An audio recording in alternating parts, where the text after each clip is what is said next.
All right, everybody, we have a police chase live in Los Angeles, California. We're hearing this is South LA. Sky Fox over the scene, working to get you some more info on exactly what these people in this vehicle are wanted for. You can tell there's more than one person. When it rains, it pours here on News Now. We've got multiple breaking news stories happening.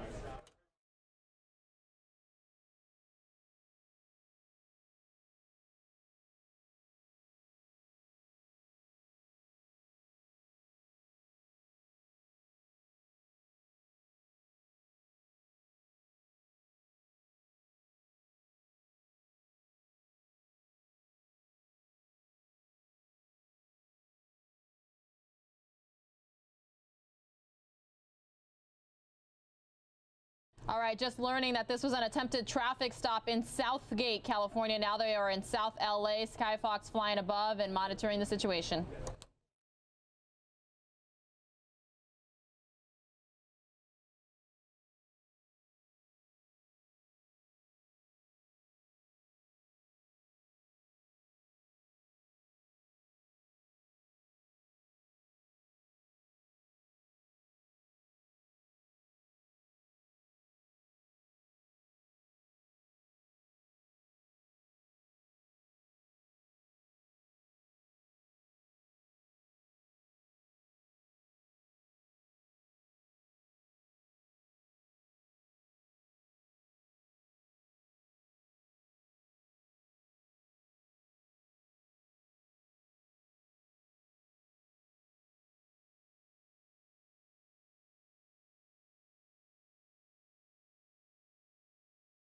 Coming out of high school, I did not have a clear understanding. And you'll see him just make a left turn there, and now in the Huntington Park area, as he's blowing by traffic, he does have the stretch of this particular street to himself. You can see an SUV, LAPD SUV, right behind him here as he's going to approach another intersection, another very busy intersection, and he goes right through that. It looks like we're now in Huntington Park, and those cities, small cities, they adjoin each other in close proximity, so it's not unusual to go from one community to the other, different cities within the county of LA, where we have 88 cities in the county, and a number of the small cities, Huntington Park would be one of those small cities. But again, and Dennis, we're seeing now that this is specifically South Alameda Street and East 67th Street is the latest intersection. So we see him continuing. We see a number of vehicles that are behind. Again, the pursuit is continuing. It's not one of those pursuits where we see a lot of high speeds with 50-plus miles per hour now. We've seen much faster than that, but now he's speeding up again. So it's up and down on that speedometer, on that accelerator. It looks like he's up in the 50 range. He comes to a cul-de-sac here, so this is an opportunity, you would think, for LAPD once they make their way into a cul-de-sac, but he scoots around all of those officers, and he's backtracking from where he just came. And he was apparently on the wrong side of the double yellows, which is also very hazardous. Now, this is an area you can block him in. Now he's driving potentially on the wrong side of the road, going into an intersection. Police right there with him, and he continues to move. This is where you could do a nice ram. This would be doing the pursuit and intervention technique, and you see all those cars making the U-turns. There's probably 12 cars or thereabouts. That would have been a good area to block off that particular cul-de-sac, but didn't happen. Now we see heavy traffic. There's going through that intersection. It looks like a pedestrian going through the crosswalk. Very heavily populated area that this violator is in now. Hey, Dennis, we are getting a little bit more information. As you had alluded to, this suspect is wanted for a domestic attack, and allegedly while he's in driving right now, he's actually hitting the female passenger. Yeah, I mean, we saw when we saw the close-up shot inside the car, it looked like the guy, now he's making a dramatic turn, may have been striking the woman, or at least moving his arms very intensely inside there, and so he may have actually been hitting that female passenger as he drives. starting to drive a little more wildly now as we move into the side streets, sort of running out of room, going into what looks like an alley here, a bit of a dirt road, by what looks like some trash, and sort of out of space. You'll see him here hit a dead end, so he's come to a stop here. So where do you go from here? This is where, you know, things could be dangerous for police because we don't know if he's armed. He clearly is lashing out at this woman. You would imagine at this point, LAPD is coming up just a little bit more. Dennis, does the fact that this woman is in the front, does that make them more eager to try to end this thing? And the fact that they're getting reports that she's being attacked during this? And by the way, he just took a driving onto a dirt road. This looks almost like a baseball field, but it's not. Well, it is a cul-de-sac. They do want to take him into custody as quickly as possible and save an injury on the passenger, the driver, whether it's his wife, girlfriend, whatever the case may be, or a kidnapped victim. Whoa! Through a fence, driving through a fence, taking it with him, and continuing to go. And you see the bike there. There was a pedestrian who just took off running, literally, just to avoid getting hit by this now people are in what looks like could be a park area, driving right through a park, driving through trees. This is very dangerous. This is getting more and more dangerous. Clearly, this driver getting increasingly desperate. Kind of amazing that his car is still going after driving through that fence. And that fence, there was a bicycle on the other side of that fence, so we don't know where that bicycle rider is. But he's now we see a pedestrian as he's going through this park area, extremely hazardous, extremely dangerous. And as we get out of those trees, we're going to see he's going to get back on the roadway. Yeah, he gets right back on the roadway. So it's, you know, the fact that LAPD had him right there at the dead end, and, you know, now here we are again, back to where we started. Right, exactly. Now, he'll go up and down those streets, whether he's familiar with those areas or not. He'll continue to try to elude. He's not going to get anywhere. Again, when we have a chopper overhead, that chopper is going to keep close view. There's no way the individual is going to escape, especially with the female passenger. Whatever that relationship with, it doesn't really matter. The fact is he's assaulting her. He's committing more crimes than just the pursuit.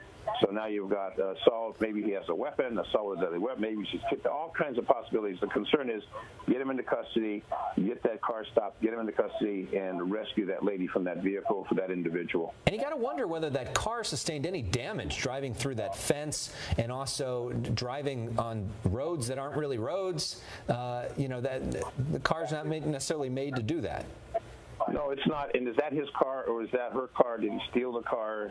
Is the car belong to a friend? Normally, you don't do that type of damage or drive that way in your personal vehicle. You have a little concern for it. But if this isn't that individual, the suspect's car, he obviously doesn't care what happens to the car. But those units are keeping a close distance. This is not a tracking situation. Again, you've got a victim in that car along with the suspect. You want to get that car stopped. This isn't the kind of a situation where they're going to tracking mode, because we don't know what could happen to that female passenger, since there are reports that he's been striking her. How it all began, we don't know. They'll check the records on that. But the units are going to be close behind. His driving pattern, again, is not excessive speed. He's driving in basically a safe manner as far as the speed goes, but obviously not cooperating as far as pulling over and surrendering. And he's driving at some points on the wrong side of the road and driving in the middle of a park. I mean, it's not exactly like he's following all the rules of the road either. No, it's hazardous. It's dangerous, but it's not like one of these 90-mile-an-hour pursuits that we've seen in the past on some of these streets. The speed right now is probably in the 35, 40-mile-an-hour range. So he just makes his way through another intersection here, and still in the Huntington Park area, and he, you know, let the traffic go by, thank goodness, and then he made a left turn, and you see all of those LAPD vehicles right there crammed together, but still this guy has been able to just keep on going. Exactly. And again, we need those vehicles there. We need them to make sure they have sufficient personnel, canine, et cetera, to take him into custody. And again, rescue the female passenger that reports are he has assaulted her within the car. How it began, how the call came out. Was it a 911 call? Was it an also observation? All that information will be part of this investigation once he's taken into custody. But how it began, they will trace that back and find out if someone notified the police or the police observed it. We know that as we have all those units for backup, normally you don't have that many. In this particular case, if he does have a weapon, there's all the possibilities that go through the officer's mind. Is it just a pursuit? Is it a kidnap? Is it what is it? We don't know until they're stopped. So paramount, get the car stopped, identify the people, take them into custody. This individual, I would guess, from my years of experience, he's been to through the criminal justice system in the past. This is not his first time, as they say, at the rodeo. He's been through this before. He's driving on the wrong side of the road just to get past all of the backed up traffic there. He's making a left turn at this intersection. You see the trail of LAPD officers right behind him. Now, Dennis, explain to our viewers here that LAPD, they're trying to get ahead of this as best they can, so they have to have units up ahead, correct? Well, the units up ahead, if they can deploy a spike strip, his speed would be appropriate speed to deploy a spike strip to pop the tires on the vehicle. That would be ideal situation. But at this particular time, he's going up and down these streets. They're not going to deploy on a residential street, most likely not on a commercial area. So they have to pre-deploy, knowing what street he's going to go down, pre-deploy, get the officers in place, get the spike strip, and then deploy that. So what they want to do, the bottom line, get them in custody. If they ram the car, they could do the pit maneuver. That's another possibility. There's all types of possibilities, but that lead officer will decide what tactic. There'll be a supervisor that will be given directions, and normally, again, we don't have that many units in a pursuit. There's normally, by policy, limited number. But in this particular case, where you have a female hostage, we want to use extreme caution and make sure there's enough resources to take him into custody and rescue the lady who's the passenger in the car. What's going through the mind of that first pursuing police officer who's right behind the guy? Take us through that guy's or female officer's perspective right now. Well, the officer, hopefully there's two officers. One's broadcasting. The driving officer is concentrated on the vehicle, pursuing that vehicle in a safe distance, a safe manner, a safe speed. And the passenger officer is calling off the streets in coordination with the ground units, the helicopter. So they want to continually keep updated of where that individual is going. If the individual stops and bails, where we're going to set up the perimeter, what streets are we going to be on. So the street he's going on now, on the wrong side again of the roadway, they'll be broadcasting. The suspect's now on the wrong side of the roadway, passing down this street. So they keep informed. So hopefully you've got a driver and a passenger where the passenger is doing the broadcast. If you just have a driver is driving and broadcasting, that's a pretty tough position to be in. It's optimum to have two in that vehicle. Hopefully the pursuing vehicle has two. Dennis, as we get a closer look here of the passenger side here, it looks like, she's holding on. You can see her holding on to the roof of the car, and then it looks like maybe her legs up on the dashboard. Yeah. As we see, it looks like bracing her. Looks like she's bracing herself. It looks like she's bracing herself with the feet on the dashboard and the hand on the roof to brace herself. Maybe he's going to crash the car, and obviously there's some conversation, I would assume, between him and her, and she's in the passenger seat, seeing him on the wrong side of the roadway, driving the wrong side of the roadway. I'm sure she's petrified to seeing this and not stopping, and the police vehicle's behind. So she's in a very awkward position and a very precarious position. Obviously, she's concerned with her safety, and she's basically the victim of this driver, and whatever he's done or plans to do or has done, she's well aware. So her concern, obviously, is to get out of that car. She's not going to jump out. That would obviously be critical for her. And she's holding on for dear life, and that's what I think you see by the feet and the arms out the window, the arm out the window. We did see her earlier open up the door, maybe considering the possibility of jumping out of the car, and she chose not to do that. And that's extremely dangerous when you jump out of a moving car, especially whatever clothing you're wearing. You hit that pavement, that's pavement, that's hot pavement. It's not very good for the body to jump out of a car, so she's using good judgment. But again, she's got to be aware that there's a number of units behind, a number of units pursuing. And looking at that lead car, it doesn't look like it's LAPD. They've got a police sign on the side. It must be another agency and not LAPD. I don't know how many LAPD units are involved in this pursuit, but in Southgate, they do have their own police agency, so I would assume that it's a Southgate or one of those smaller cities. As we see the police on the door, LAPD has a small city seal, So that lead vehicle's from another jurisdiction. So this is eastbound Firestone approaching Hunt, in fact, in Southgate. So very well could be Southgate PD trailing here. He's gone through some congested intersections, been able to just keep straight here, keep on going, and some open road here, which is a good thing considering, you know, the unsuspecting public out at 5:45 on this Wednesday evening. We're getting, again, a tighter shot here. You see her leg up on the dashboard. She's holding on to the rooftop here. If you are just joining us, you're watching the Fox 11 News at 5 o'clock. I'm Alex Michelson with Marla Tejas. Dennis Zine, our police specialist, is on the line with us as we watch a police pursuit in the Southgate area. We believe that this suspect is wanted for some sort of domestic attack on the passenger in this car. You see a female passenger, her hand, her leg right there. He's been driving wildly through the side streets. We've not seen them on the freeway as of yet, sort of going in circles in the Southgate area. At one point, he was boxed in into a fenced area, drove through the fence, drove through a park to get away from a large number of officers who continue to pursue him right now in rush hour traffic in Southgate. Dennis Zine, where to next? Well, we're just going to continue with this. He's going to try and negotiate his way through traffic as best he can. We know she's bracing herself in that car, so obviously she's concerned for her safety, not just the seatbelt, and hopefully she's wearing a seatbelt, but the reason you see that arm, it's here we go. We're going onto the freeway now. We're moving onto a freeway. Now we'll get the CHP involved. Headed on to now the CHP. I believe this is the southbound 710 from Firestone, from eastbound Firestone. Now we're on southbound 710 here. So as we go onto the freeway, it's likely that the CHP will join this pursuit.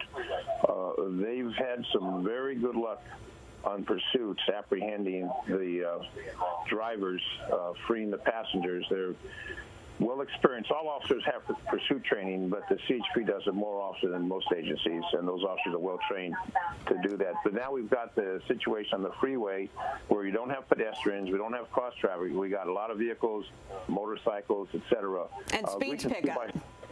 Exactly, that we see her position. She's definitely braced. If you can imagine, you're in a speeding car and you're concerned for your safety, you brace yourself, which is what she's doing with her legs and her arm to brace herself. Maybe she's concerned, and she should be concerned about a collision. The way this individual is driving, it would not surprise me if the individual, the suspect, did collide with something, because we saw what happened when he went through the park and took right through the fence. Is she turned around? It's almost like she's cradled, like she's trying to protect herself, her left side, from him and get into that cradled position. And there were reports that he was striking her while this pursuit's taking place, so I'm sure she's concerned about that, if he's striking her with his hand or a weapon or whatever the case may be. So obviously she's concerned for her safety, and rightly so. So she's bracing herself, which is what she needs to do.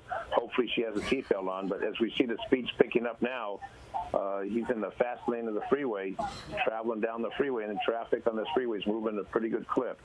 And there we see the sheriff's helicopter overhead. So the sheriffs are doing the broadcast, the ground units, and they're all coordinating with that.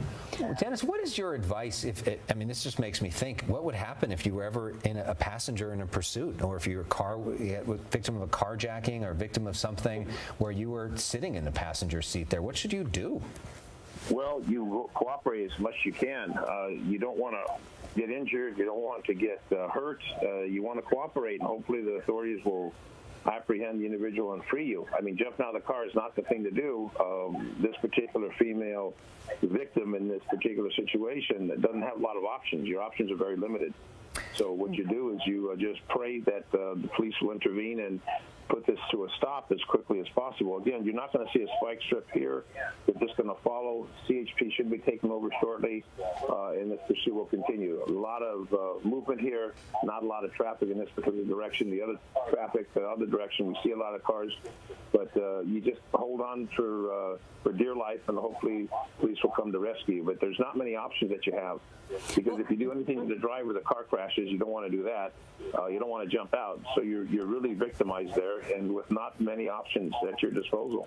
Well, Dennis, we want to replay those tense moments where this almost came to an end and where he crashed through a fence at one point in a park.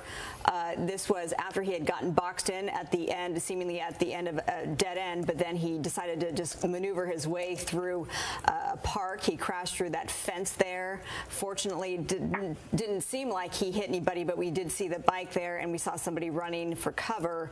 He continues to make his way through that park. No one was injured during that, and then he found his way back to the surface street there. That was in the Southgate area.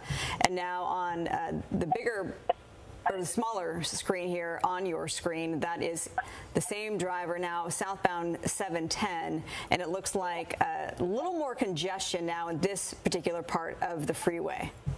Yes, correct. Now he's driving in the what would be considered the emergency lane, not a carpool lane, not a traffic lane, but an emergency lane. If someone were to break down to utilize that, that's what that lane is used for. So he's using that as his access lane to pass all that traffic, and then he'll merge back in when he finds a gap in the fast lane or the number one lane. We always count from the left to the right, the carpool lane or the emergency lane, and 1, 2, 3, 4. Now we're getting off the freeway and getting off the freeway at very quick speeds here. In the Compton area.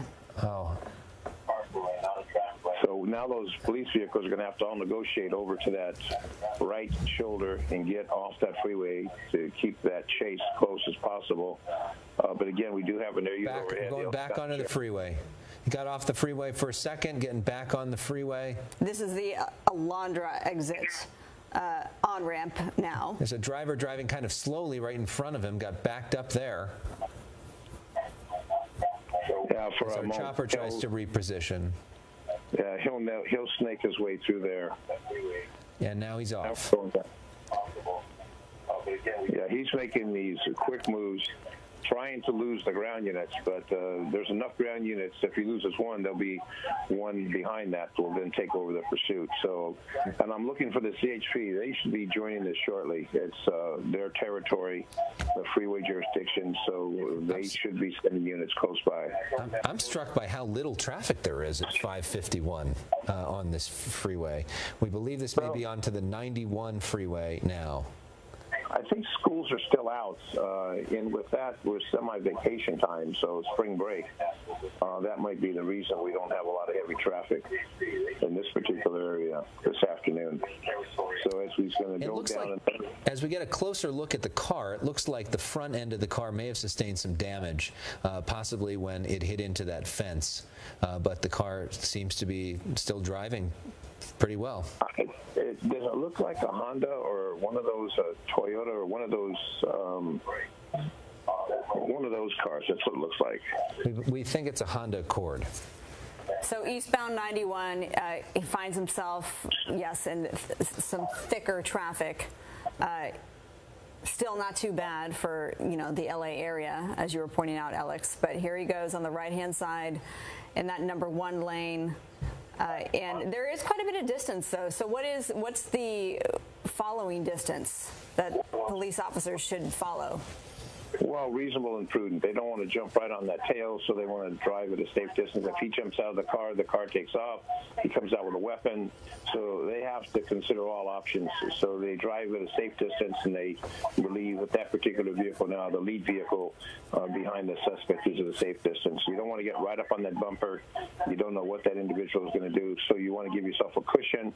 In this particular case, we've seen an appropriate cushion between the suspect and the lead vehicle in this pursuit. Again, we have multiple units that are in the pursuit, and hopefully the CHP will be there shortly to take over the pursuit if it stays on the freeway. Traffic is not that heavy this time of the evening, but again, spring break, and I think a lot of people are still out for the spring break, so that might be the reason why we don't have a lot of extensive traffic gridlock, which we're constantly seeing in this region, gridlock traffic. Well, he's spending a lot of time on the shoulder here. At one point, it looked like he was going to get off. This is in the Long Beach area, eastbound 91 still, but he is, finding the room there on the shoulder and sticking to that just to be able to pass by everyone.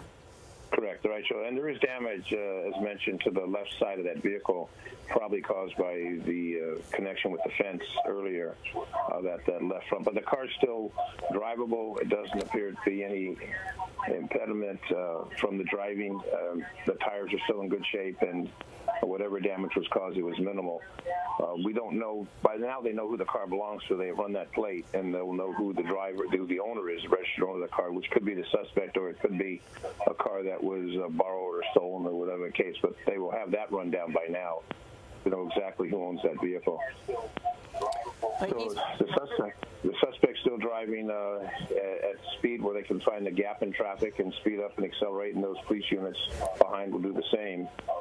But again, with the air unit overhead, that unit will continue to broadcast along with the ground unit, and the driver passenger in that lead unit will continually inform those subsequent units of the direction where they're traveling. Our technology is showing us we are now in the city of Bellflower. He's now getting off the freeway, it looks like. We were on the 91 East. He's now exiting the 91 East. This is at Lakewood Boulevard in the city of Bellflower. And he's jammed up here, and you can see the pedestrians, the drivers ahead of him, see that he's coming up behind, and they're trying to, let him go by so that they don't get their own vehicle damaged. But he is boxed in here, and you see the trail of police officers right behind him.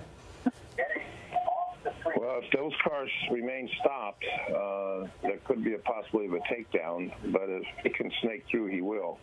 He did. He got right through.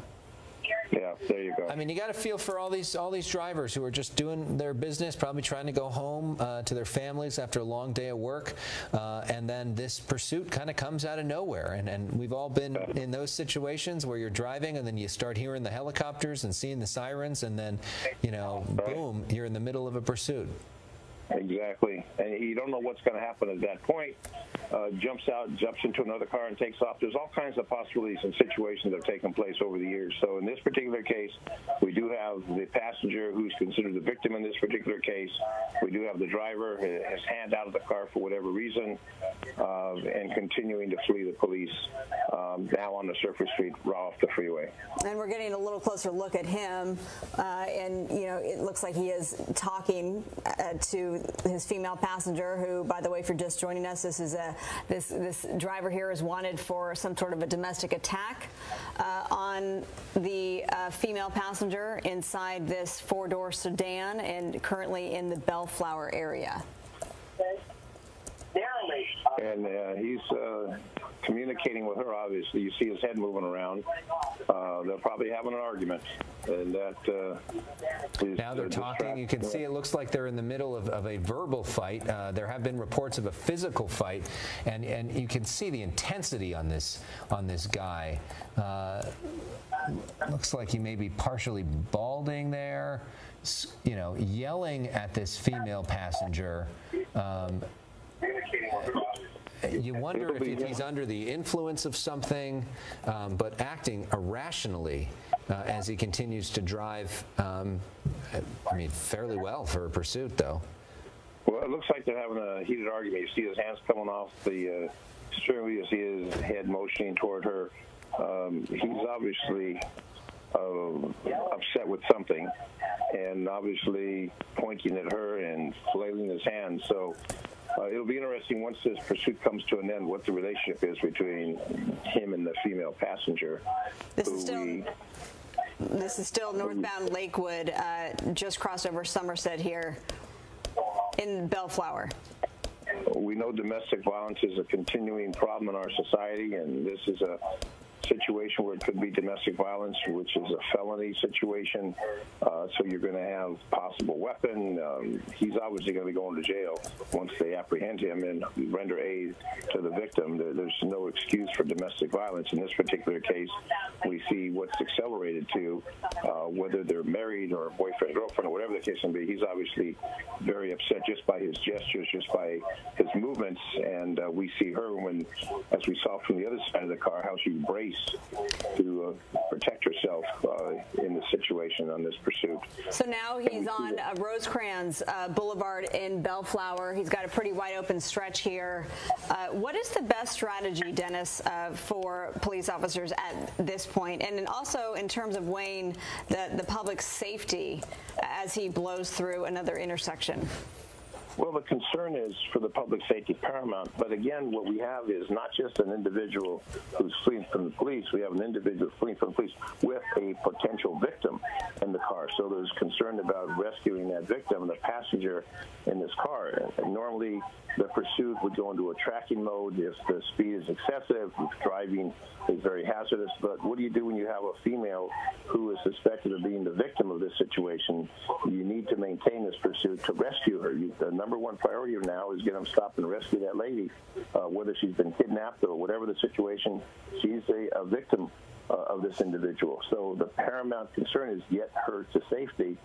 You go into a tracking mode, you lose the car, who knows what's going to happen. So paramount is getting her into custody, getting her safe away from this individual and putting him into custody. So the pursuit will continue. Her safety, her concern for her welfare is paramount in those officers' minds. So I'm sure we have female officers, male officers, young officers, veterans, seasoned officers.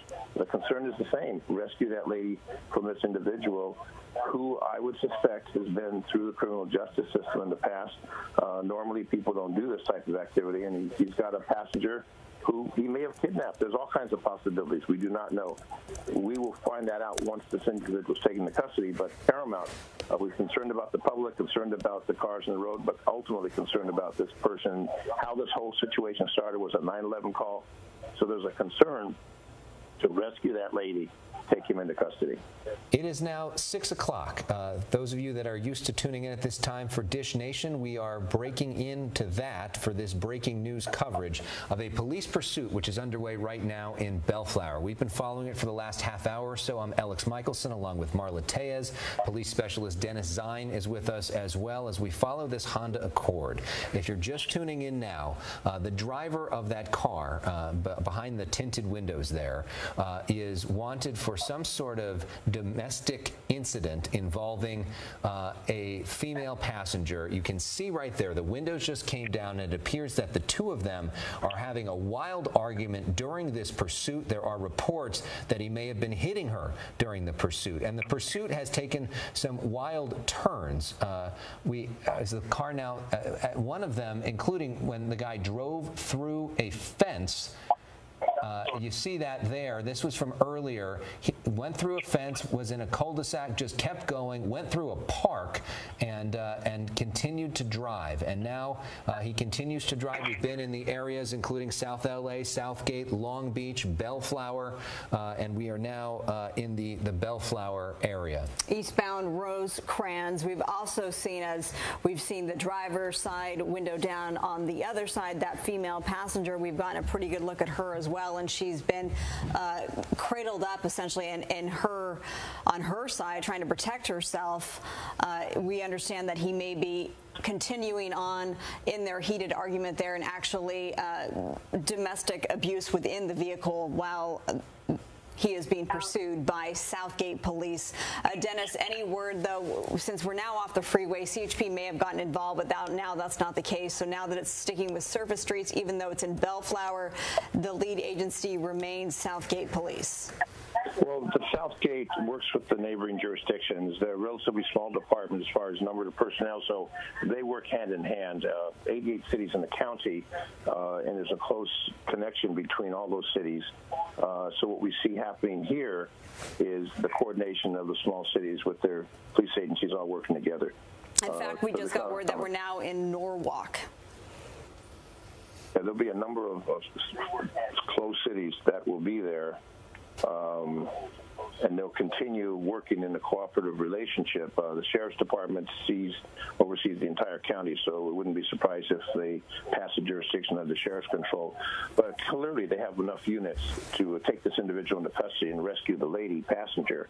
But as we see this continuing on different roadways, some with a lot of traffic, some with no traffic, on and off the freeway, He's not going to lose the helicopter. He's not going to lose these vehicles. They're going to rescue that lady, whether he's going to cooperate or not. And once he comes to a stop, there'll be a concern about taking him into custody and also rescuing the female passenger who's in the right front seat, who was gripping the roof as well as her feet up on the dashboard to brace herself in the event of a collision. You can just imagine you're a passenger with the individual suspect who's driving, not cooperating. You know the police are chasing. You're concerned about your safety, and you're going to brace yourself in case of a crash. And it would not be unlikely for this individual to crash, as we've seen him crash through the fence, causing damage to that car and continuing on and off freeways in this behavior that is obviously trying to flee, but he's not going to get anywhere. He's just going to continue frustrating himself, and the police ultimately will apprehend him. It's just a matter of time until this comes to an end. So we are now on Rosecrans. We just passed by Pioneer Boulevard. It looks like there may be an entrance to the freeway there. Chose not to take the entrance to the freeway and is instead driving.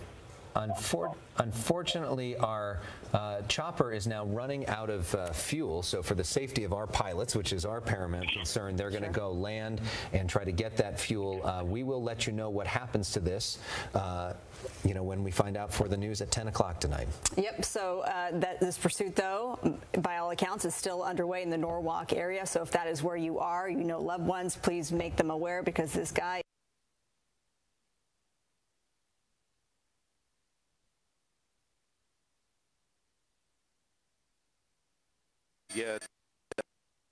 if you're just joining us.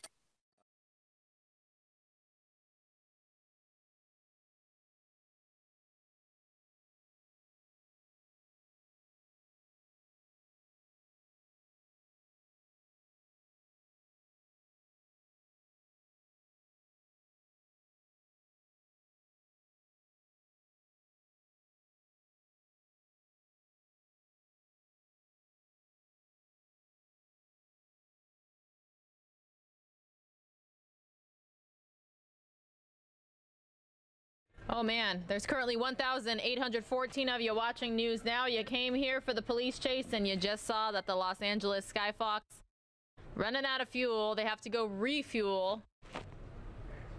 When and if we get a live picture back of that chase, we'll bring it to you here on News Now. Please like, share, and subscribe. We'd really appreciate it. Hope you all are having a great Wednesday night, April 24th edition of News Now. We're going all the way until 8 o'clock.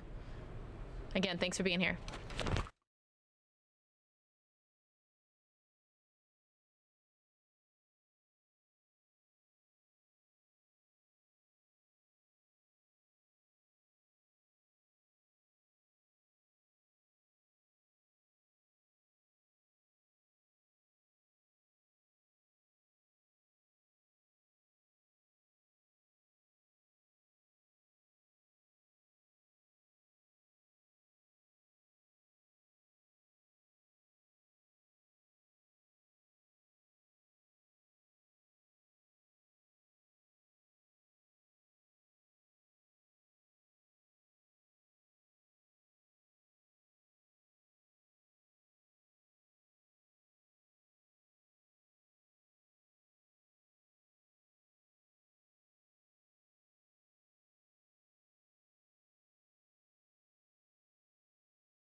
will be able to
All right, everybody, we just had a viewer let me know that they are back live with the chase, and we've got it for you here. We have learned that the suspect is now in Anaheim, California, and we are hearing that the woman passenger may be incapacitated. I think we have Fox LA's coverage back. I'm going to bring up the audio for you right now.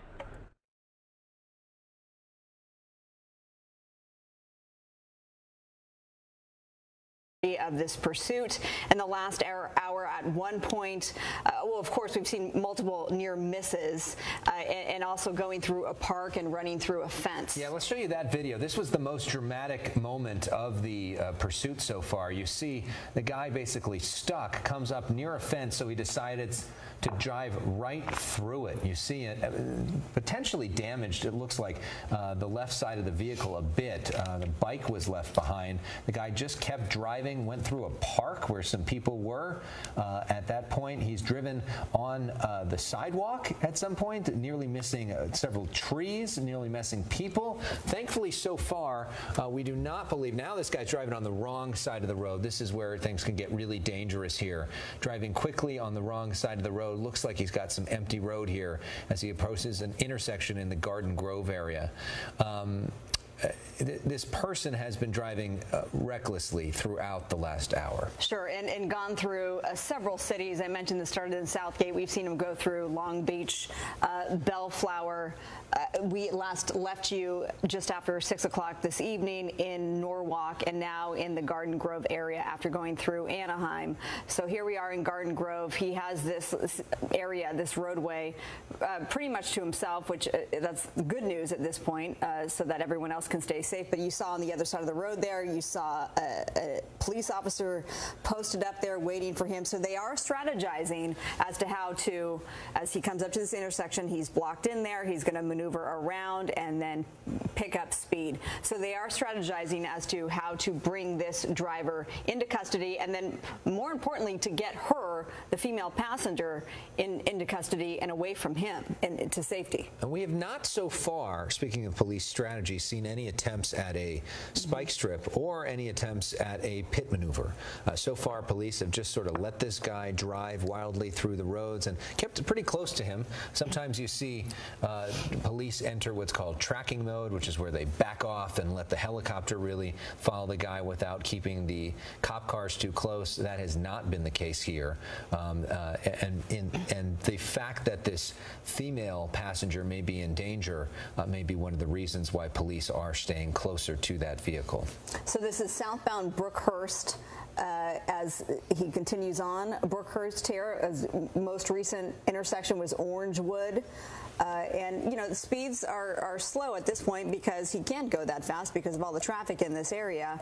As he's approaching another intersection, it looks like, and he is stopped, but always figures out a way to maneuver around these unsuspecting drivers who are just trying to get through the rest of their Wednesday evening. Yeah, he boxed in. So are police going to use this opportunity? Here's a moment where they could do something, but police approaching, you wait.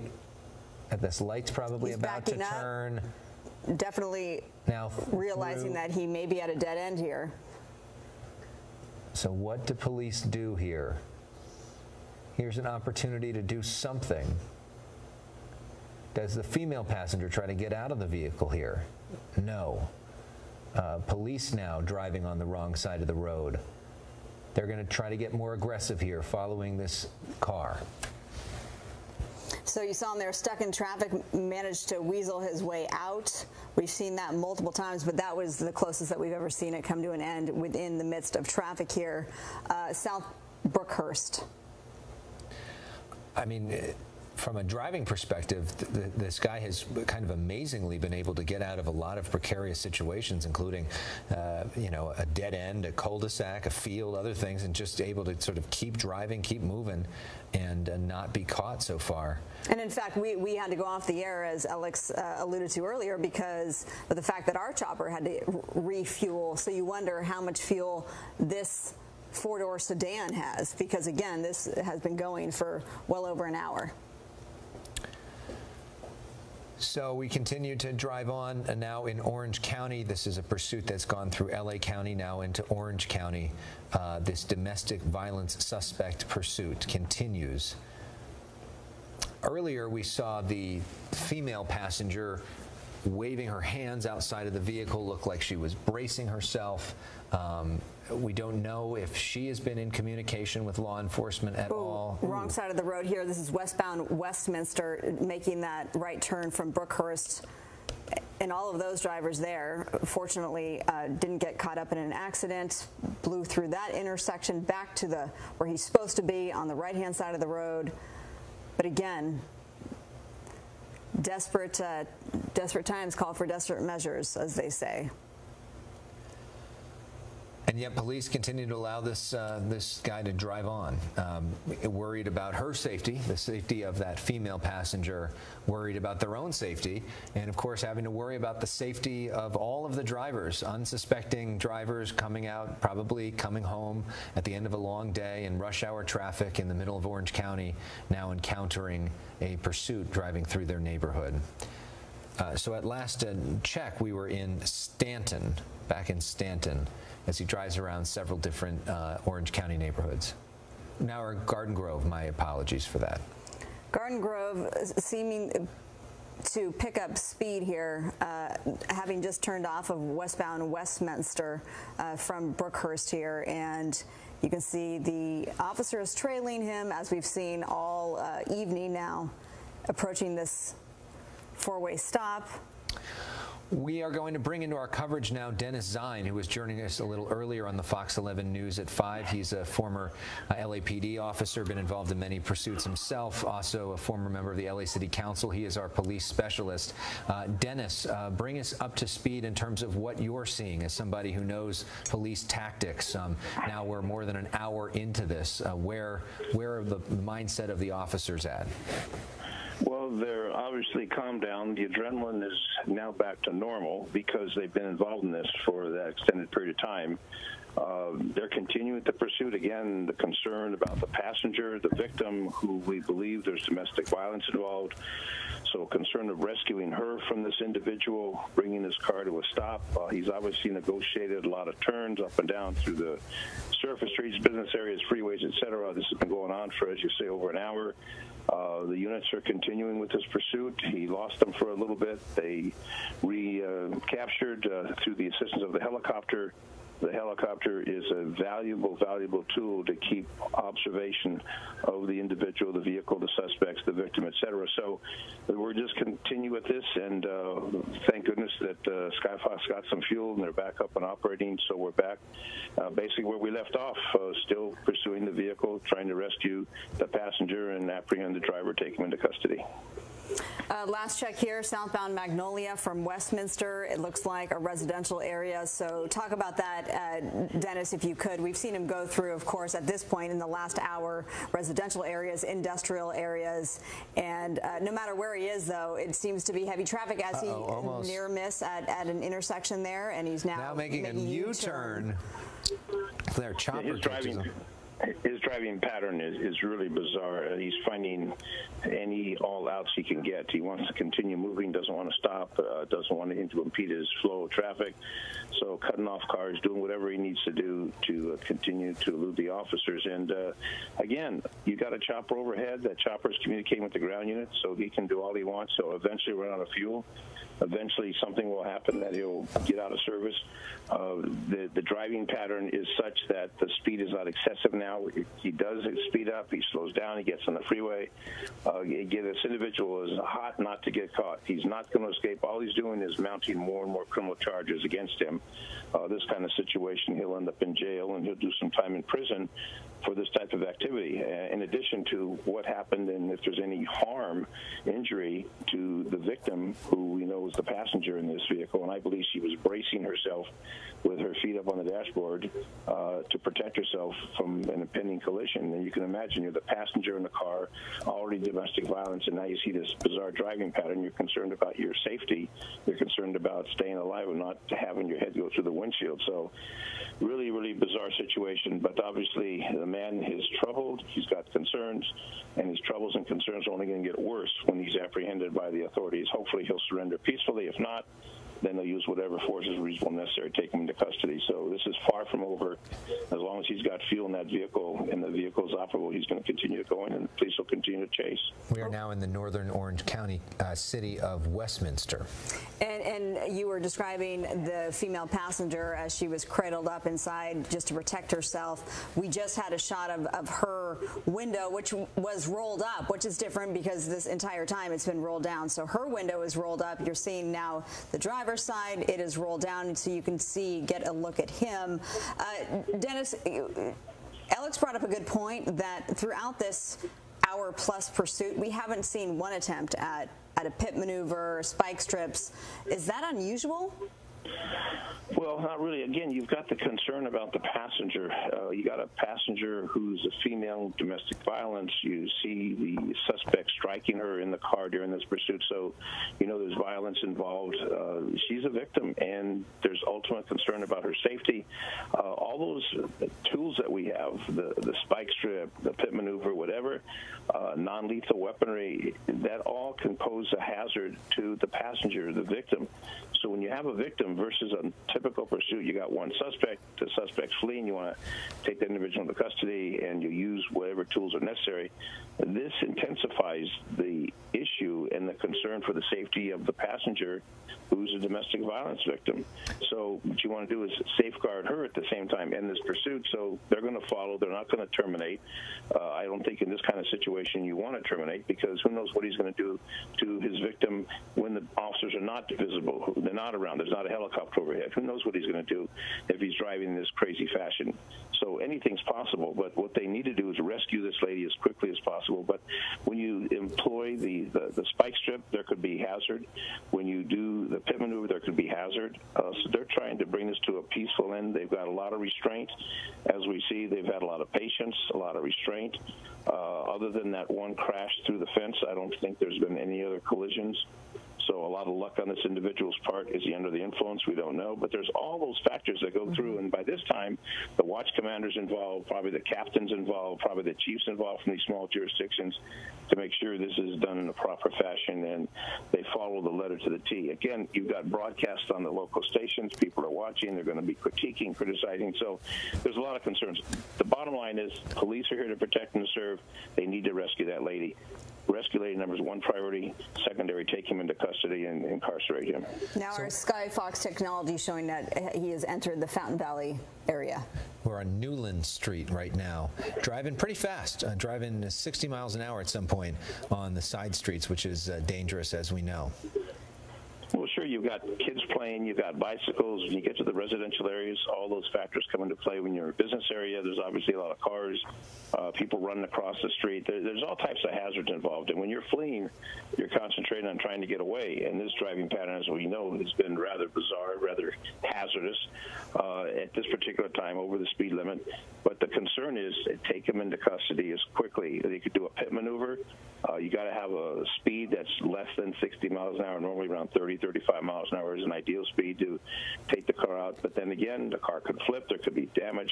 Ultimate concern for that passenger, ultimate concern for the domestic violence victim. And as we've witnessed on this TV screen, he has struck that victim more than one time. So we don't know what precipitated, how it began, what kind of injury. Again, there's another factor. Does he have a weapon? Does he have a gun? Does he have a knife? Does he have other weapons at his disposal? So all these factors go through those officers. Ultimately, rescue her, apprehend him, take him to jail, impound the car, bring this to an end, and go back to a normal, peaceful community that we hopefully will regain as soon as this thing comes to an end, as soon as this pursuit comes to an end. But it's been going on for over an hour. And we can add another community that has now been impacted by this. We are now in the Orange County city of Huntington Beach. We are on Newland Street heading through Huntington Beach as this suspect continues and once again driving on the wrong side of the road, now making a turn, and police sticking right behind him as he does so. And you'll see other agencies jump in and jump out as they go through other communities through this region of Southern California. There's 88 cities within LA County. Most of those cities either contract with the sheriffs, have their own departments. So you've got a lot of police disposal. But in this particular case, we see at least 6 or 7 units that are following, sufficient units to put this to an end. But again, extreme caution because of the passenger. And we don't know if there's anyone in the back seat. I mean, there's so many concerns that go through these officers. And if there's one mistake, if there's one error, there's great criticism. But just think about you as a police officer in a vehicle chasing an individual who's got a woman who's being held hostage, who you know has been struck, ultimate concern, and you want to use extreme caution for your safety as well as the safety of the female. And again, appropriate techniques to take the driver, the suspect, into custody in a professional, safe manner. There are a lot of factors that come into play that we don't see. And many of these officers carry body cams now, so everything will be recorded. When the after report is done, the after action, all those circumstances will come to play. How could we have stopped it earlier? Was it possible? What could we have done differently? You want to end up saying we did everything we could possibly do in a safe, professional manner, and everybody goes home at night safe and sound. He goes to jail and render aid to the female victim, this domestic violence victim. So here we are. He's weaving in and out of these surface streets in Huntington Beach. He was just on Utica. Now he's on Florida Street from Beach Boulevard, the main main thoroughfare there. Now picking up speed once again in this residential area, it looks like here. So you bring up the good point of kids could be playing out. It's a nice evening, 6:43, still plenty of daylight left. And here he goes, carries on his rampage here now on England Street in Huntington Beach. And Huntington Beach has a lot of narrow streets. It's a wealthy community, a lot of narrow streets in that particular area. Most of the beach cities have narrow streets, narrow roadways, additional hazard because of people getting out of cars, getting in cars, walking across the street, kids playing in front yards at bicycles, etc. A lot of hazards. Not like on the freeway. In the freeway, you don't have any of those hazards. You have is traffic, and that's all you have. Here you've got everything combined, traffic lights and pedestrians and trash cans in the road. You name it, and you have it on the residential streets. So a lot more hazard for the officers to face, as well as this individual to try and negotiate through to maneuver his vehicle, if it is his vehicle, through the hazards that are part of the community. Now we're into another community, so I've lost count of how many communities he's traveled through, but he's traveled through a number of communities within this particular region of Southern California. And Dennis, when we cover these pursuits, a lot of times we see the suspects here, they like to stay in areas that they're familiar with, but this is clearly not the case with this guy, whether or not he's familiar with Huntington Beach, but the fact that he's been through so many communities, and it only seems that, you know, his goal, of course, is just to stay away from being put in handcuffs, and also just to, he's letting traffic guide his left turns and right turns and where he goes. Right. He has no idea where he is. He's just driving, and he finds an open path. He takes that path. He sees a red light, he goes through it. It doesn't matter. You see police cars stationed at different locations. They're not part of their pursuit, but they're there for backup to keep the traffic from colliding with this individual who has disregard for people, property, traffic lights, traffic laws, etc. So there's a good coordinated effort that we see in play here. But again, all these resources that are being tied up for this individual, all those resources could be handling 911 calls, could be responding to other incidents, but they're tied up with this situation. This is a tremendous amount of personnel, tremendous cost to the taxpayers for this one individual, for what this individual has done. Again, domestic violence is a felony. You can't ignore it. You can't say, well, we'll catch him next time, because who knows what he's going to do to that victim, that female victim that's in the car with him. So you've got to rescue her.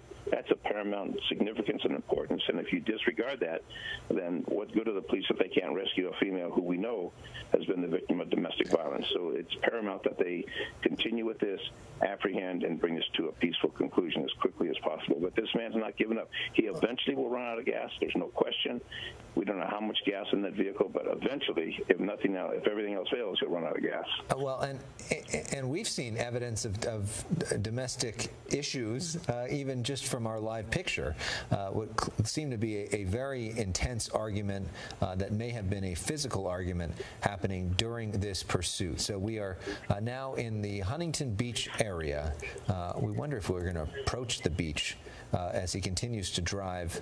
And as you mentioned, I mean, such different communities that are all very different in their makeup, their demographic makeup, and in what the communities are all about, from Huntington Beach to Southgate to Bellflower to Long Beach to Fountain Valley to Stanton to Anaheim.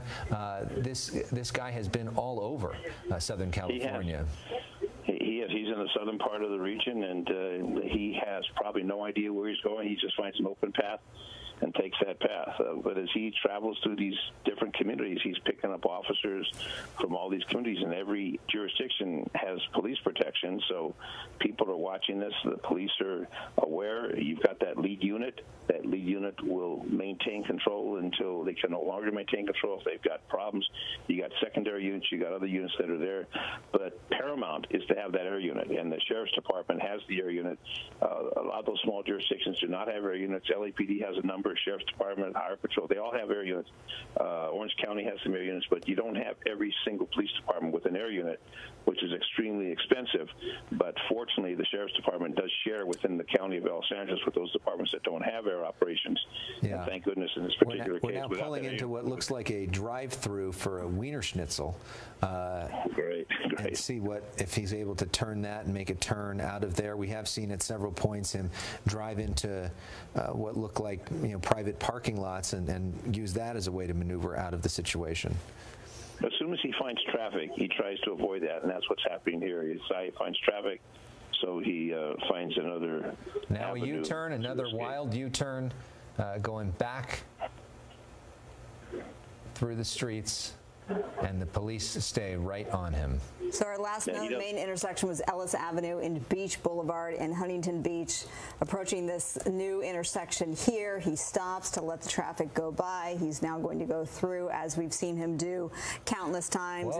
Another near miss. In the 90 minutes that we've been covering this pursuit that started in Southgate, here he looks like he's stopping in the middle of the street. Oh, pick him back up. That window's down.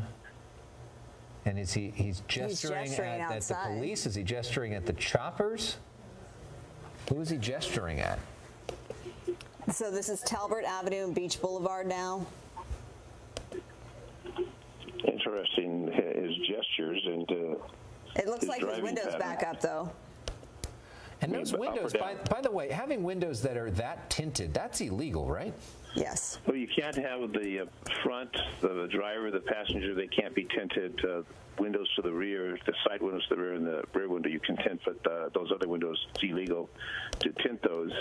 I noticed that window was down, now it's up again, so very bizarre. But no, tinted windows, for the most part, the driver, passenger, and the windshield, those are illegal to tint. Now, some states permit it.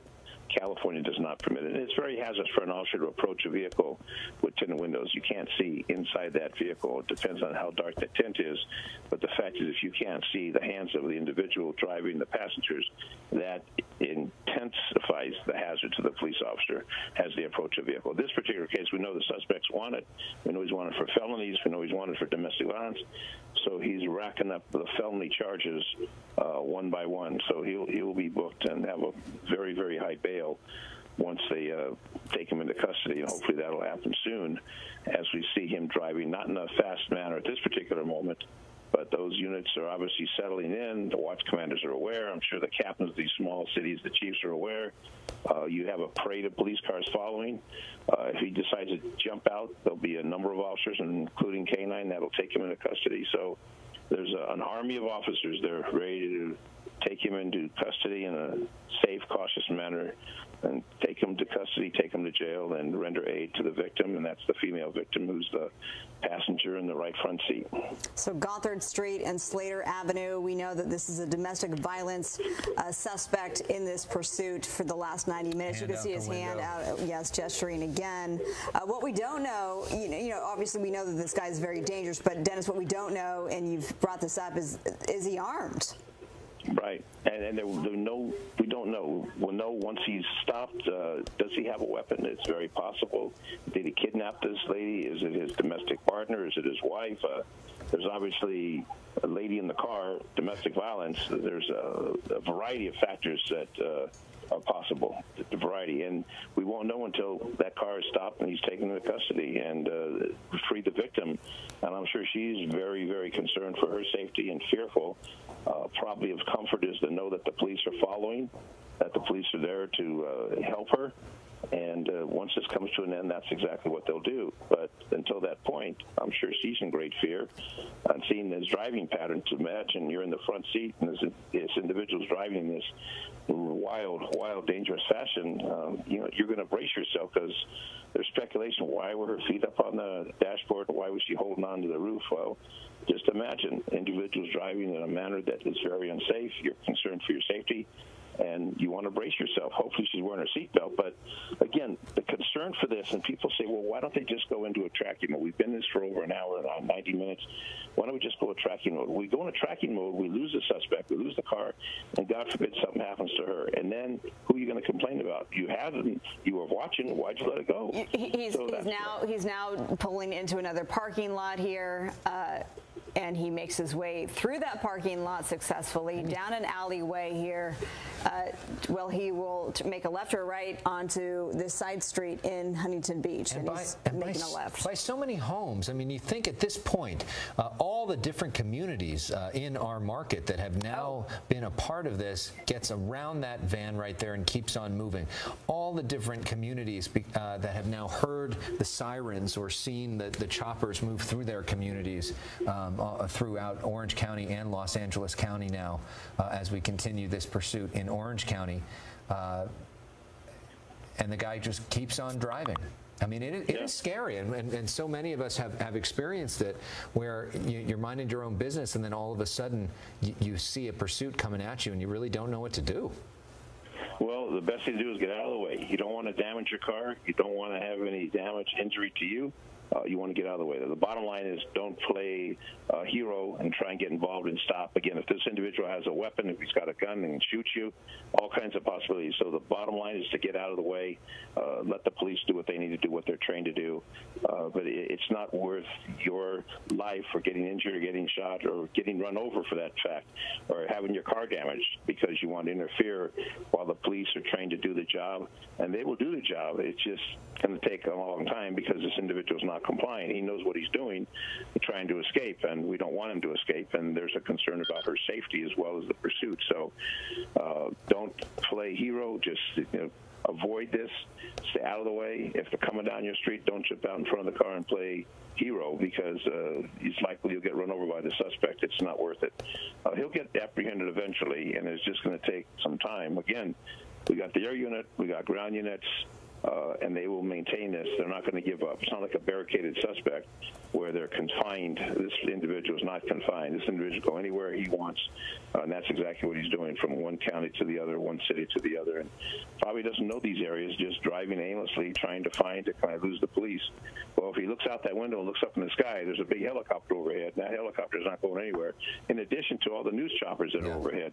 We've got Sky Fox over. Sky Fox communicates with the law enforcement authorities, with the air units. They all communicate together. So if we need assistance, there's assistance. If we need another set of eyes, there's another set of eyes. So it's well coordinated. Sky Fox, the pilot, they know what they're doing. They've done this many, many times. You've got a number of news operations. All right, everybody, good evening. Pilar Arias with Fox News Now, which is a part of Fox10Phoenix.com. We have been watching our sister station, Fox 11 Los Angeles' coverage of this police chase. We're hearing it's a domestic violence suspect that's been going on for more than 90 minutes, so long that Sky Fox had to leave, go refuel, and was able to come back. Now, we are just minutes away from Fox 10 Extra News at 7, Channel 45, Cable 9. If you'd like to watch the hour-long newscast, just head on over to Fox10Phoenix.com/live. Please like, share, subscribe, let your friends, your family, your coworkers, your neighbors, everybody you know that we're watching this police chase live. There's currently 3,225 of you watching. Now, I would like to let you know that we are going to stay on this chase till the end. I cannot emphasize enough, viewer discretion is advised. Oftentimes when a suspect is on the run for this long, it does not end well. We are hoping that everybody stays safe, the suspect and police officers and civilians as well. But again, viewer discretion is advised. So we're going to stay on this chase. We're minutes away from Fox 10 Extra News at 7. What does that mean? You'll be seeing me on camera here in just moments, but I'm not going to steer away from the chase. I'm going to be covering the chase. They have to do what's called an anchor toss to me, which means you're going to see me in full on camera, just me, then I'm going to go to the chase. I just wanted to give you a heads up that that's the game plan as of now. If the chase is already over by then, because we're about 11 minutes out, I will be covering some other top stories of the day, but that's the game plan. Wanted to alert you all what's going on. We're going to continue to listen in to KTTV now. In the car, they settle back. They just, okay, they're broadcasting the location. Everybody's calmed down. After this length of time, it's become very routine. Going through this intersection, we've got this intersection blocked. And what they're waiting for is if he bails from the car, they have sufficient units, and I'm sure there's a canine in that pursuit that will then take him into custody as quickly as possible. So he's just racking up the charge one by one, all the illegal actions he's making. And again, the stations are tape recording this, the police stations, the different jurisdictions.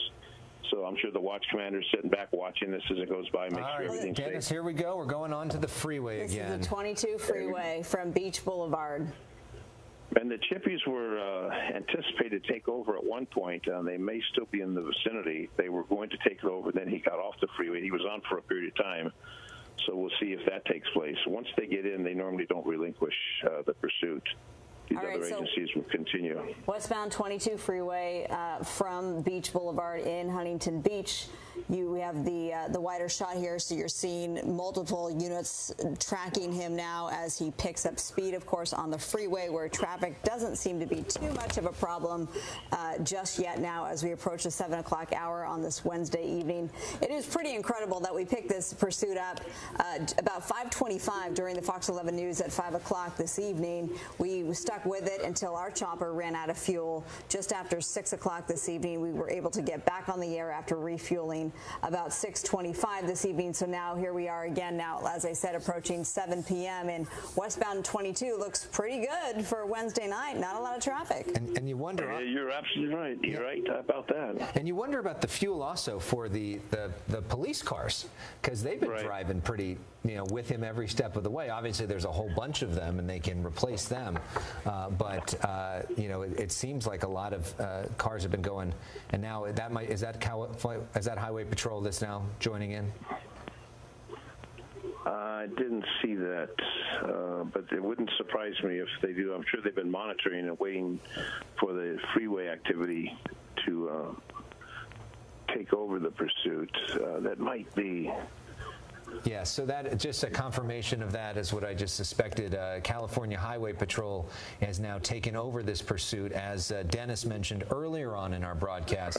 They are the agency that probably has the most consistent training when it comes to pursuits, probably have the most background in that, and they are now taking the lead on this as we are on the freeway, which is, of course, their jurisdiction. We want to give everybody an update that may just be joining us. You are watching KTTV, Fox 11 Los Angeles. This is the time when TMZ is usually on the air, but instead we are on the air with live breaking news coverage of a pursuit. I'm Alex Michelson with Marla Tejas, Dennis Zine, and Marla. We're looking at a domestic violence suspect here. And he's not alone. He has a female passenger in that four-door sedan with him. This started about 5:25 roughly in the Southgate area. We've seen him evade officers for more than 90 minutes now, going, as I said, started in Southgate, going through Bellflower, Long Beach, Norwalk, Garden Grove, Anaheim, Huntington Beach last, getting down the 22 westbound here, where it's been pretty good in terms of traffic for him, and then also for the unsuspecting drivers who don't realize that a pursuit is underway. And this guy, Dennis, we know he's dangerous, wanted for a domestic violence attack, and we've seen him violently acting within this pursuit time, but we don't know if he's armed. Correct. Well, we know that we've seen from the air unit view, we've seen him striking the female passenger. We do not know the relationship. The ground units may know that by now from the investigation that they're following up on the vehicle and the individual and whatever prompt initiated the call. So they're determining that. But what we have seen, and our viewers have seen, him striking her within that car. So we know the initial situation was domestic violence. Obviously, he's not stopping. He's not letting her out of the vehicle. There's obviously concern for her safety. So, again, people will ask, why don't you terminate this pursuit, go into a tracking mode? Because we need to rescue that lady who's a victim of domestic violence that we've personally seen. So the concern is for her safety. So this will continue. Now the CHP, the lead agency, the local jurisdictions will follow. But the CHP is well prepared for this, so they've got a number of units that will be joining this pursuit. The local agencies will also participate, so there'll be an entire caravan of police vehicles. Some of the agencies will return, maybe 1 or 2 units involved in the pursuit, but there'll be sufficient units, including canines, once this vehicle comes to a stop, to take the suspect into custody and to rescue the female passenger, who's obviously very, very concerned about her safety, especially after this 90-minute fleeing from the police. So how does the strategy change from surface streets to now northbound 405 going well, not exceeding the speed limit here at 50 miles per hour. Oh, it looks like he was going to get off maybe at Seal Beach Boulevard, but no, staying on northbound 405 here. So how does strategy change for CHP officers? Well, they're very aggressive when it comes to pursuits. My experience with over 50 years of LAPD experience, CHP is very aggressive in pursuits. They want to bring it to an end to avoid any kind of collision, any kind of injury, any kind of damage. they're very aggressive. They want to put this to an end quickly. So they will continue with this as long as possible. And again, we've got a unit. CHP has their unit. I don't know if the air unit from the CHP is over this yet, but we know that the Sheriff's Department has been involved in it. So the CHP will do what they need to do to bring it to an end. There's, I believe, more than one CHP unit. And they've been preparing for this because they knew it was on the freeway, on and off the freeway. So now you'll see them maintain jurisdiction on this. And again, the CHP can go anywhere in the state of California, all roads, all codes. So you'll see them hopefully bringing this to an end as quickly as possible. And very aggressive in their pursuit techniques. And the CHP from Santa Fe Springs just tweeted to me saying hopefully we'll be able to end this pursuit safely and soon. So that would give you an indication that they may be involved with this as well. We thank them for being in contact with us. We thank all of our viewers who are joining us on our Fox 11 Facebook page from around the world as well, and on our Fox 11 LA app, as well as joining us live on TV as we continue to follow this domestic violence suspect pursuit. Making his way northbound 605 just from the 405 there. Again, traffic isn't a problem. He looks like he's got this wide open at this point.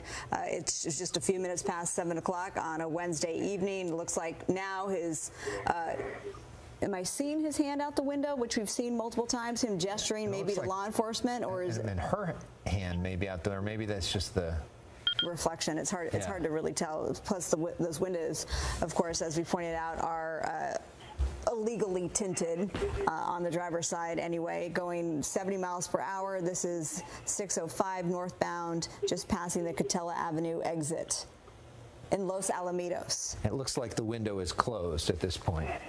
Yes, yes.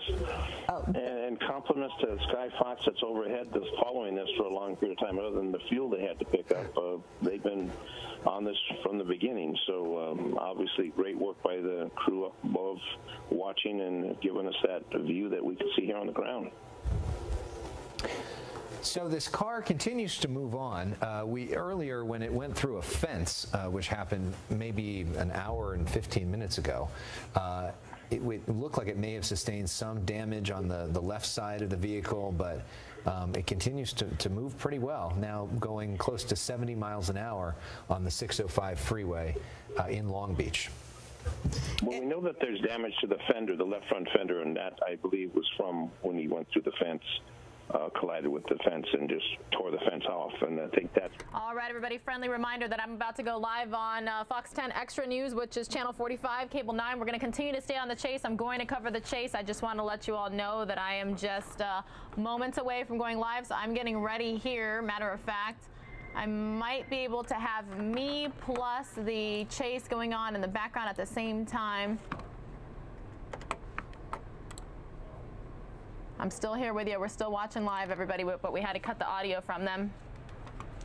I think I got it. I think we're good to go. Whether or not immigrants who are presenting at the border are actually asylees, or whether they're...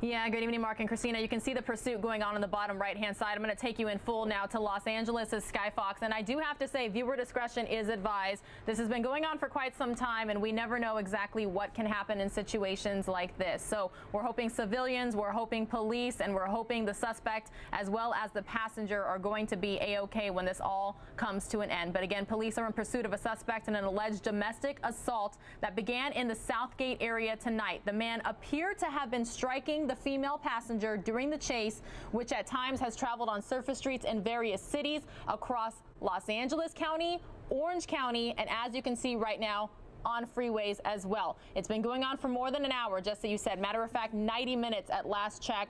Fox Los Angeles' Sky Fox was even able to stop following it, go refuel, and find the suspect yet again. He drove through a park and even slammed into a fence. So we're going to continue to monitor the situation. Please join us by going to youtube.com/Fox10Phoenix in order to see the outcome. Again, we are hoping that everybody will be okay. Back to you.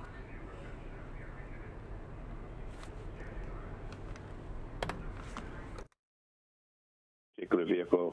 Have they contacted registered owner? Was it a stolen car? Is this the owner of the car? Is this a domestic live-in situation? So they're doing a preliminary investigation as this pursuit continues. So they'll have an idea when they take him into custody. Is he an ex-con? Does he have weapons? Does he carry weapons? Has he been arrested for this, that, or the other?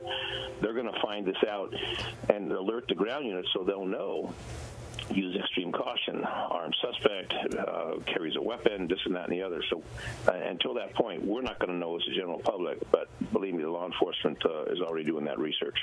And we are now in the, I just want to mention, we're now in the community of Cerritos, not far from the Cerritos Auto Square on the 605. We also drove through the community of Lakewood as well. Now, earlier, Dennis, you said that CHP tends to be a little bit more aggressive when they deal with pursuit suspects like this. So have you seen them act more aggressively than Southgate Police or the various city offices? Not yet, not yet. But again, they may be using extreme caution because of the passenger, the female passenger, the domestic violence victim. They may be using caution because of that. When it's the driver and he's wanted for various charges and he's been arrested, he's done time, they may have all that information. There's a concern what threats he made, if they have threats against that victim, the female victim. All the situation that's come about, they're going to have communication from the other agencies. So right now, just a pursuit at 70 plus miles per hour. He's driving, traffic's light, they're behind. They're following a safe distance. They're not employing any unusual technique at this particular time. Again, they are fresh to this pursuit. The units that have been pursuing all this time for an hour and a half, there's fatigue that sets in. Now you have fresh units that are in pursuit to California Patrol. So a different view, a different perspective. They're not being aggressive with him. They're giving him the space. They got air unit overhead, giving the information on the location. Again, he's traveling at 70 miles an hour on a lightly traveled freeway at this particular time. 605 so northbound. Not very aggressive. Now in Norwalk. And as we see the traffic, the later the hour, the less traffic. So he's on a freeway that does not have a lot of traffic. And that's why he's continuing that speed in the fast lane of traffic. He's in the he's in the carpool. I think he's in the number one lane, not the carpool. I think he's in the number one lane. Yeah, the carpool lane's to the left, so he's in the number one lane. He has really lucked out with the lack of traffic through so many different communities. Likely, as you mentioned, Dennis, driving sort of randomly wherever he goes, that he really has not run into a ton of traffic in the middle of rush hour through so many Southern California communities. Well, making a move here, though, off the 605, correct? There we go. That unit is right behind him. We're getting moving to the right. And it appears that we're now moving off of the freeway in the city of Norwalk.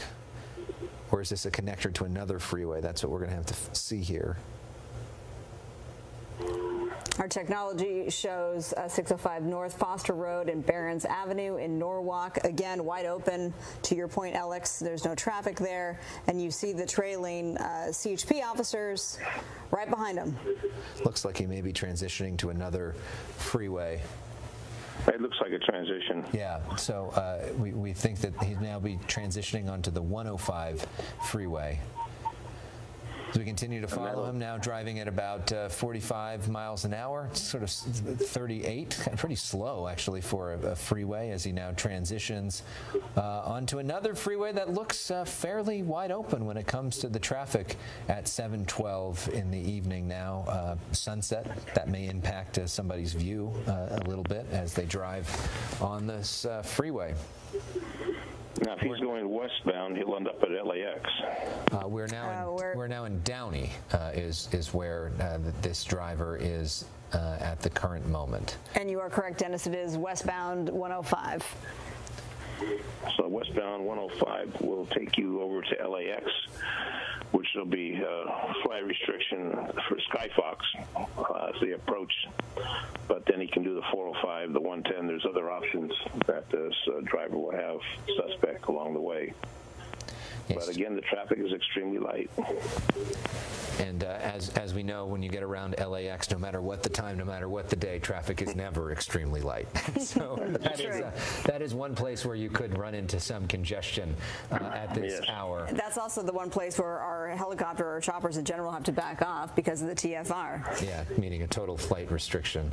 This guy continues to, is there ever a thought of a pit maneuver on the freeway, or is that just deemed so dangerous that it's sort of out of the picture? It's seldom used on a freeway. Again, the speed is too fast, and then you got a passenger who's a victim. So ultimate caution, you don't want to harm that victim any more than she's already been harmed by his actions and his activity striking her, etc. So it's unlikely they would do a pit maneuver or anything other than him run out of gas. So he bails out of the car. But doing spike strip, pit maneuver, you don't see that happening when you've got a victim, and that's the concern. If it was just one individual, the driver driving this manner, they may try something if the speed were slower, but at this particular speed, they're not going to do that. Because if you do a spike strip at this speed, the car may flip.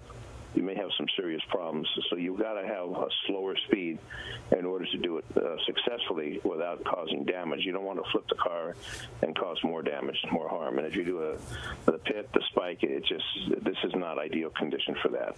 Dennis, personally, what do you make of this pursuit? You've covered so many. And the fact that it's been going on for this long and he's been able to evade officers for this long, and the fact that there is a female domestic violence suspect inside this vehicle, are you surprised that it's gone on this long? Well, I'm surprised that it hasn't come to a stop by his action or on the surface street doing something. But again, most of the time when you've got a suspect, you don't have a domestic violence victim with that suspect. If it's just a suspect, you want to bring that to an end as quickly as possible. But you've got the concern about safety and caution for that female victim. That female victim, she may be pregnant. We don't know. There's so many possibilities that you can come up with.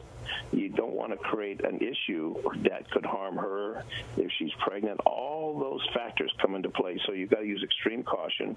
You want to take them into custody in a safe manner. These officers have a lot on their minds, a lot of concern. They're wearing body cams for the most part. I don't think the CHP has gone to it yet, but everything will be recorded. So you want to make sure that you do everything in a reasonable, proper fashion, because people are going to second guess. Administration is going to second guess. Why did you do this? Why did you do that?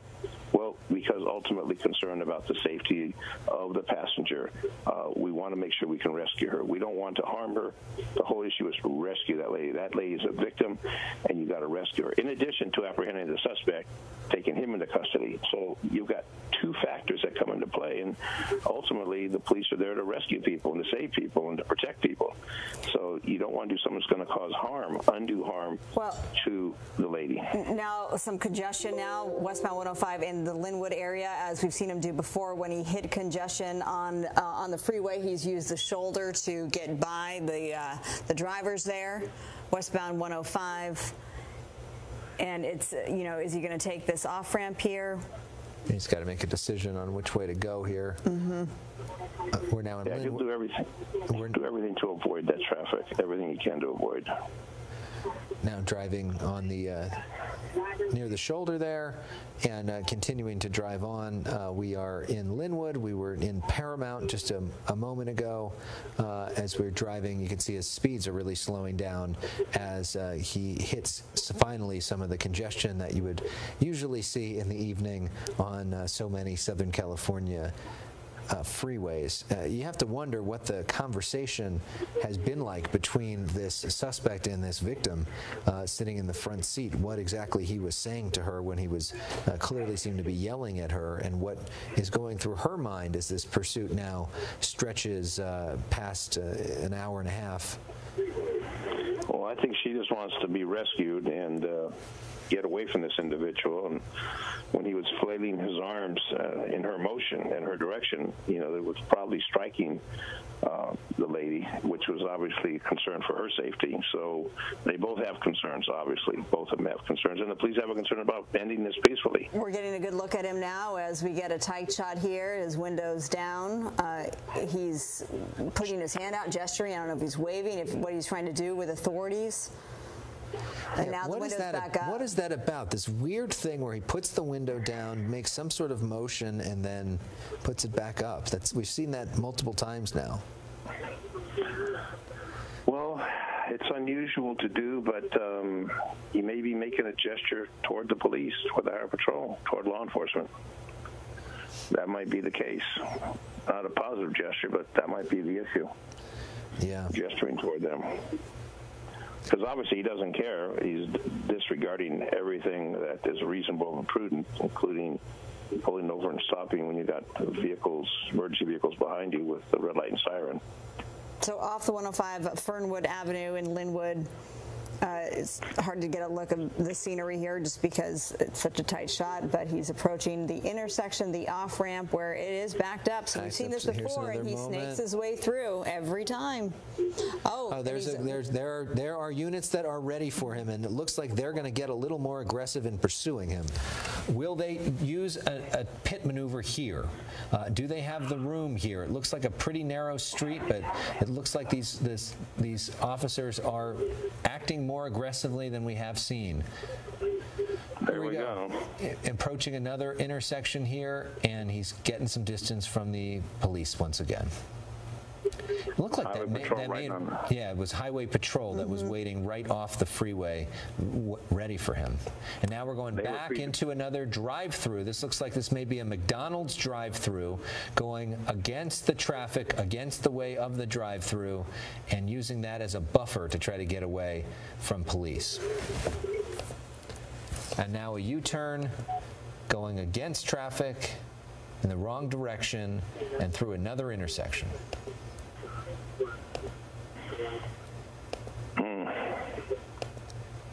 This seems to be one of his MOs, and he's used it fairly successfully, not to completely get away from police, obviously, but to get some distance from police, to drive through these drive-through. We saw one earlier at a Wiener Schnitzel. We've seen a few different parking lots be used for that purpose. Well, we know that CHP officer was pre-deployed to that off-ramp to take over that and maybe bring it to an end. But again, we're still following now an hour and a half into this. No, in fact, I'm just going to point this out. We're almost to 2 hours into this because we went on the air about 5:25 with this pursuit during the Fox 11 5 o'clock news. And it started around 5 o'clock? About 5:25 is when we picked it up, so it started even before that. So yes, we're officially, I would say, 2 hours. I think it's safe to say 2 hours into this pursuit that started in Southgate. Right. And now we're near LAX, I understand? This is still the Linwood area. Last major intersection was Imperial Highway and Long Beach Boulevard. And the streets here are pretty narrow, which would make the possibility of doing some sort of pit maneuver, you would think, almost impossible because of all the cars that are parked nearby. Right. And so they just sort of have to keep going and keep trailing this guy. Not a whole lot of options for police, even though those CHP officers are getting pretty close behind him. Right, right. Well, they want to bring it to an end, but they got obviously concerned about her safety, the passenger, as well as other people in that particular vicinity. So they're close behind. The speed is not excessive, just continuing like a parade on these different streets, these different communities in Southern California. This is one of the longest we've been on. And the concern on this, obviously, is you've got a victim, that's the passenger in the right front seat. And they want to rescue her from this individual and get them away from each other as quickly as possible. So why, when we're on this road here and he's not driving fast or erratically, so why isn't a pit maneuver now? Why don't they gain speed and traction? And they could. I don't want to second guess them. The concern maybe be for the passenger. If it was just him, I'm sure they would do that. This would be an ideal location because you've got a clear roadway, put that car out of service, but it might be because of the victim and their supervisors that are giving advice along the way. Might be the concern about her safety, and that pit maneuver they may think is just too hazardous. They may do a spike strip. This would be a location they could deploy a spike strip, bring it to an end that way. At slow speed, the spike strip works very well, popping those tires. Sometimes they drive on flat tires and they go down the rim and then a car comes to a stop. Excuse me, but I think that what we see happening is CHP, now they're on the surface street following. They're not going to relinquish this. They'll continue with this and with the other agencies following and assisting. Gosh, we all feel so for the victim inside, this female passenger who's enduring everything else that's going on, and he can only be getting more and more irate, I would suspect, as this pursuit goes on, because he knows that it's not going to be long. Eventually, he will be taken into custody. That's exactly it. And all this will be played back. They're recording it. They'll play it back. And he wants to go to court and plead not guilty and see what the judge or jury says about this with the other charges that will be filed against this individual, who I would imagine has been a victim of the criminal justice system in the past. Yeah, what we don't know is who this woman is, what is the nature of their relationship, how she ended up in the car in the first place, what is being said between them. I mean, there are so many questions about all of that, which, you know, we hope to have answered after, hopefully, this comes to a safe conclusion, and she is taken away from this situation safely. And one of those, we do want to replay one of those really tense moments, and here it is on what happened earlier in the last hour when he just ran through a park and he plows through a fence there. He was able to get away. We thought that was going to come to an end then because he was at what we thought was a dead end, but then he made his way through the park, and there were plenty of people out enjoying the Wednesday evening there in this particular park. And he was able to get right back on the surface streets, and here we are another hour later, and now still in the Linwood area. Well, it is frustrating for the officers. It's frustrating for the general public. And the public looks at this and says the time, the cost, the energy being expended on this one individual. But again, you've got a female who's a victim of domestic violence. That cannot be ignored. That's of paramount significance and importance. And protect and serve, that means rescue this lady from this suspect and bring her to safety and incarcerate the individual in a professional manner. That's what they're paid to do. That's what they're going to do ultimately. Yeah, the question is, of course, how does this end, which is why so many people watch Pursuits. And that is the big question. So, and a door just opened up. The door on the passenger side opened up for a moment. We've seen that happen before. It looks like it closed again, and the woman did not get out of the car. The car now slowing down here, possibly because of traffic. So in about a minute, we are going to be going off the air on TV to bring you back to regularly scheduled programming. But if you're interested in continuing, door opening again, and you wonder if she's going to jump out. You can see he's got a hold on her. Oh no! Oh wow! He's grabbing her, preventing her from leaving the vehicle. Her legs are still up there, it looks like, on the dashboard, as we've seen it before, and she's just been trying to protect herself. We've seen that multiple times. Oh, this is dangerous now. Yeah, this is. Yeah, he's not letting her go. This is perhaps the most dangerous moment of the pursuit that we have seen so far. So we want to let you know that. We're going to pick up our coverage on our Fox 11 Facebook page, so please join us there. As we've been. Yeah, Fox 11 Los Angeles is the Facebook page, and foxla.com/live as well. We have live coverage there. All right, that's going to conclude our coverage. We will return you to regularly scheduled programming as this pursuit continues on in Linwood. We appreciate you taking the time to stick with Fox 11 for the latest on this pursuit that started more than 2 hours ago in the Southgate area. Please join us on Facebook. And we will see you for more TV tonight at 10 o'clock. This has been a Fox 11 News. All right, everybody, good evening. Pilar Arias here with you. I think they made the switch to Facebook. We should be good to listen in again. Let's hear if we can still see anything. Let's hear if we can still hear anything.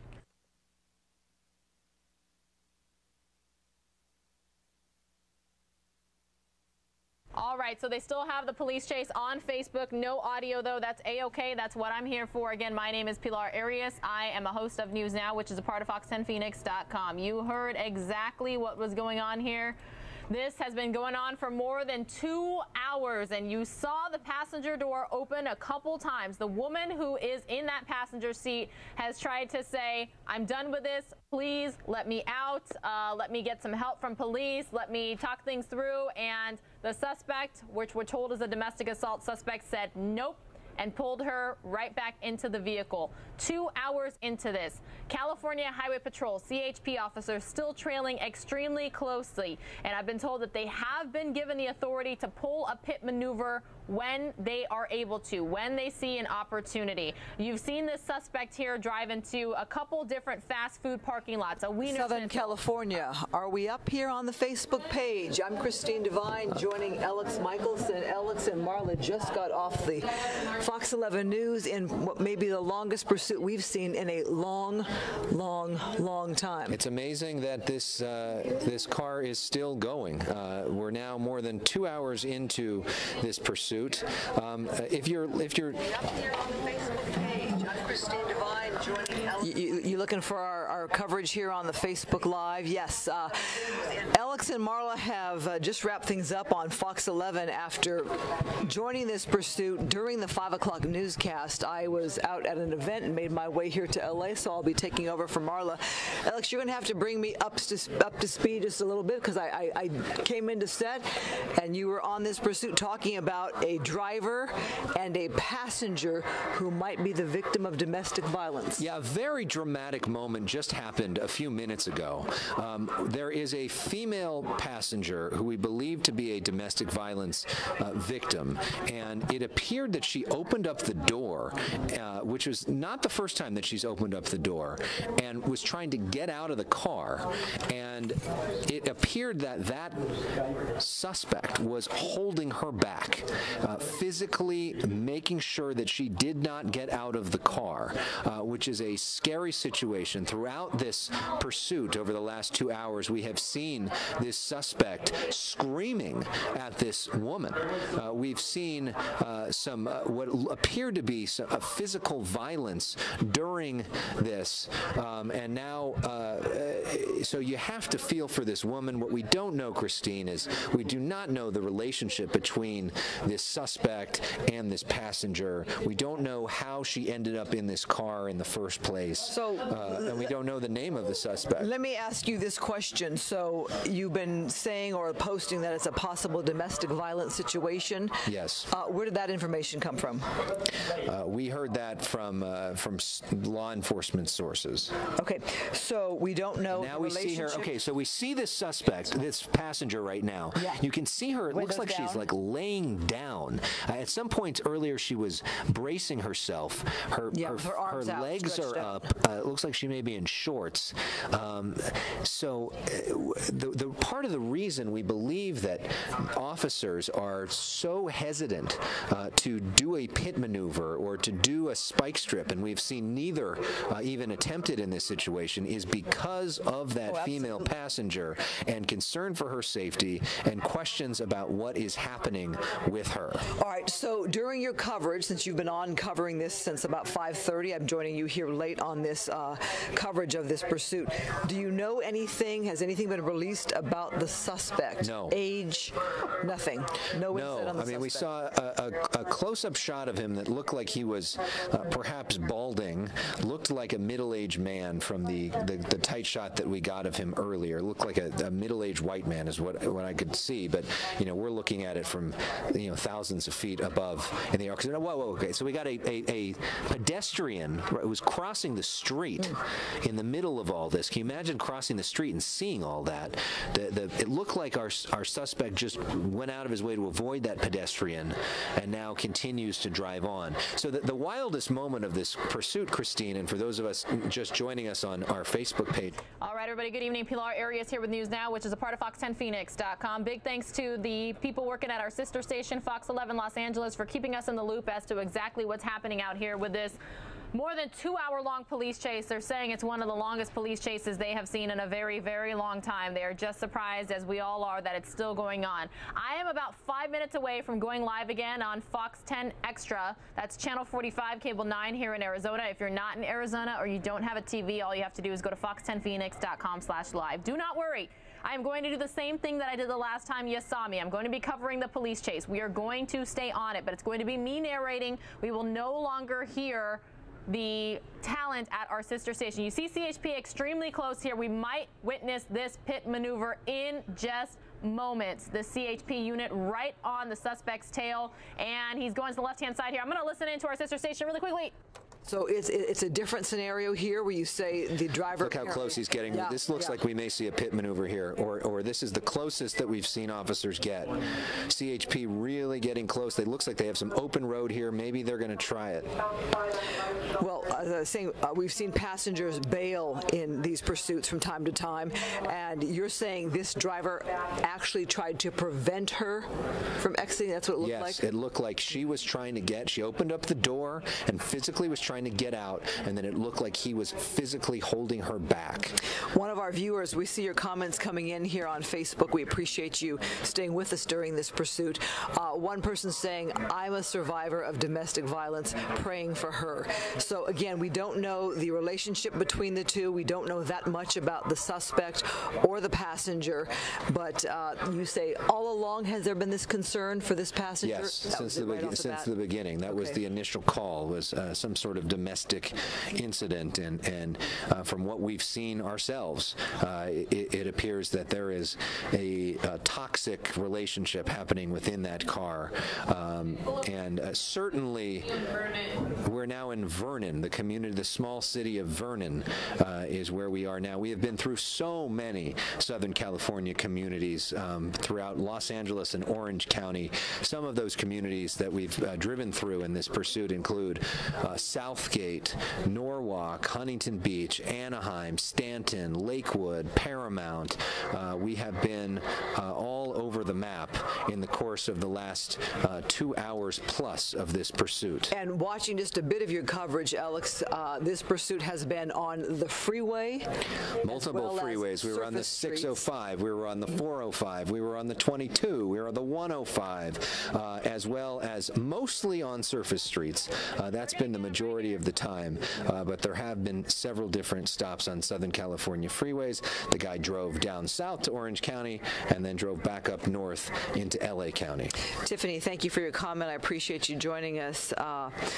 Somebody's saying, I hope he doesn't crash the car. You know, that's another concern here. Right now, this road is wide open. You can see not a lot of traffic, but this has been during rush hour, where it's much heavier. Police, they're obviously staying right there on the tail of that vehicle, sending the message, this driver is not getting away, this pursuit's not going to end. But look at the way he's driving there, crossing lines, green light there at least, but you've had passengers in crosswalks actually, making this even more dangerous, and law enforcement there staying right there.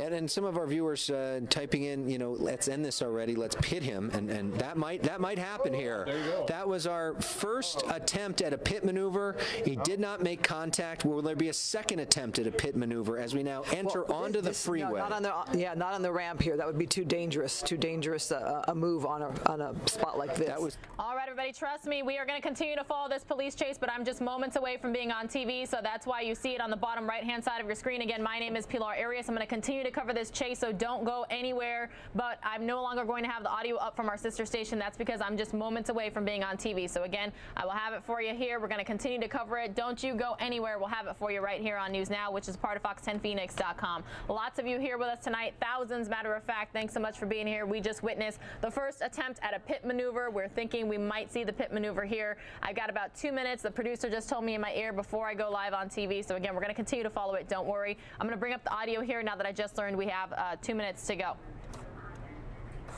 Looked like she was trying to get out of the car and that he was holding her back, and then he then shut the door. And given the fact that we know this is a domestic violence incident, we know that he's been screaming at her throughout this situation, that would make more sense, wouldn't it, that she was trying to get away and he stopped her from doing it versus the other way around. So looks like getting off of one freeway and onto another freeway. Alex, does it seem to you this driver's going in an area that seems to be a greater circle? No. No. I mean, a lot of times we'll see in those pursuits where somebody just hangs out, say, I'm from Agora Hills, where I grew up, and I really know the streets of Agora Hills, so I'm going to drive around Agora Hills for an hour.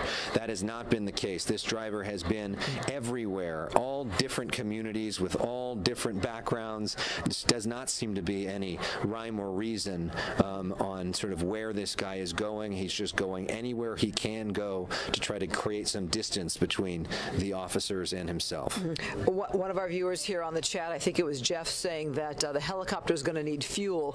If this is an LAPD chopper flying overhead, they have more than one. Whatever support helicopters they're using, Sheriff's Department, whatever it is, they have more than one that can fly this. Well, News choppers, though, we might have to refuel. Well, we actually stopped. We had to go off the air for about 15 minutes as our chopper went and refueled around 6:15. So we hopefully have enough fuel to keep us going for a good amount of time now as we continue to follow this pursuit. And that fuel question. Well, welcome back to Fox 10 Action News at 7. I'm Pilar Arias from the News Now set. We are still taking a look at some live images from Sky Fox from our sister station, Fox 11 Los Angeles. So I do have to say viewer discretion is advised. And we've been listening in on both their on-air and their Facebook live coverage. The anchors there at Fox 11 LA, they said this is the longest pursuit they have seen in a long, long time. We have still not learned any information on the suspect, the man behind the wheel. Ooh, that was a very close call. Aside from the fact that he is a domestic assault suspect. He also had a near miss with a pedestrian just moments ago. We've seen the woman in the passenger seat attempt to get out of the car a couple times, and the suspect just pulled her back in, just would not let her get out, despite the fact that she got the door all the way open. So now we are more than 2 hours into this police chase.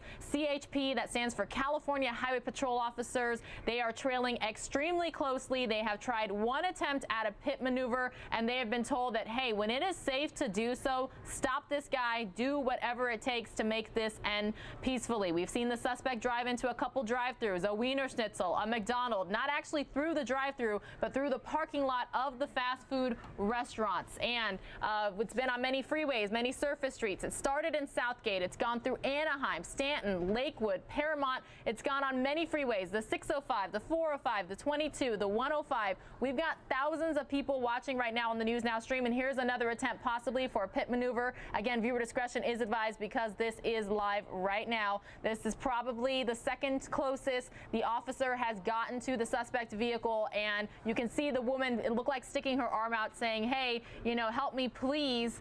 And this driver has not encountered the typical Los Angeles area traffic, even though he's gone through some narrow streets. There's been some close calls with some civilians, some pedestrians, some vehicles.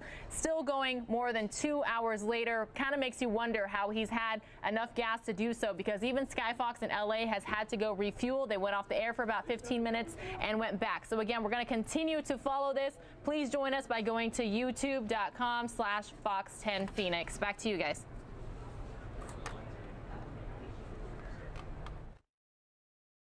there. Move there. That's Olympic in East LA. We're now into the East Los Angeles community. And this is the first you covered this in East LA, right? First this driver's been in East LA? First he's been in East LA, yeah. We were in South LA earlier, Southgate, but this is the first time that we've seen him in East Los Angeles.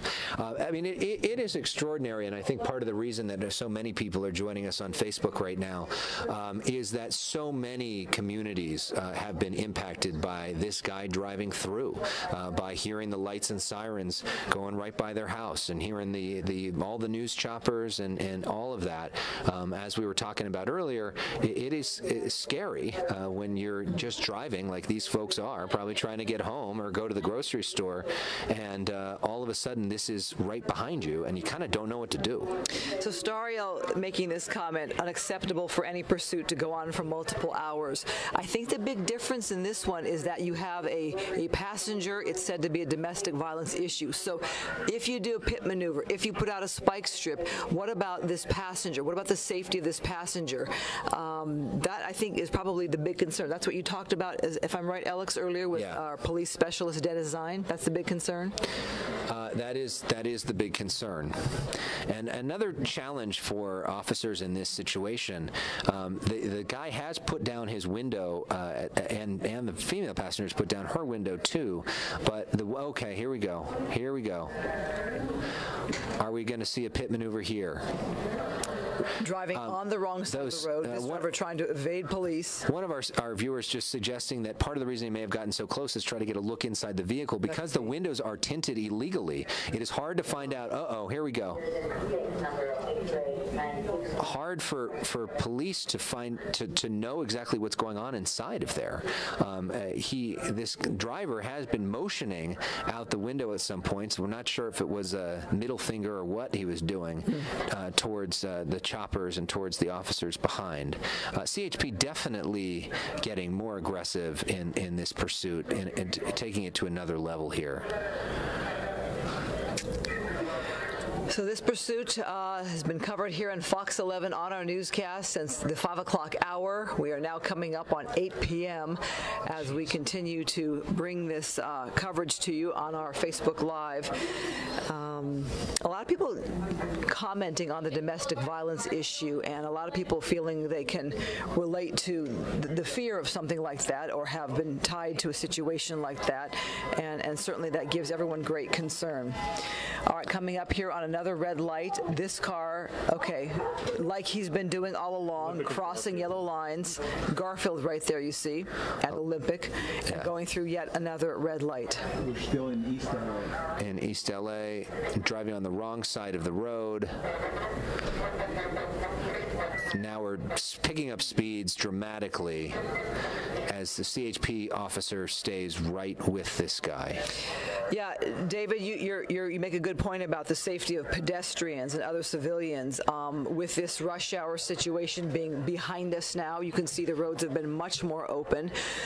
Police have called off pursuits in the past, but also our police specialist, Dennis Zine, has said you can't let... Okay, here we go. Okay. This could be... There's our pit maneuver looked into a road, didn't quite work, didn't quite take. Perhaps the speeds they're rather fast for... and perhaps.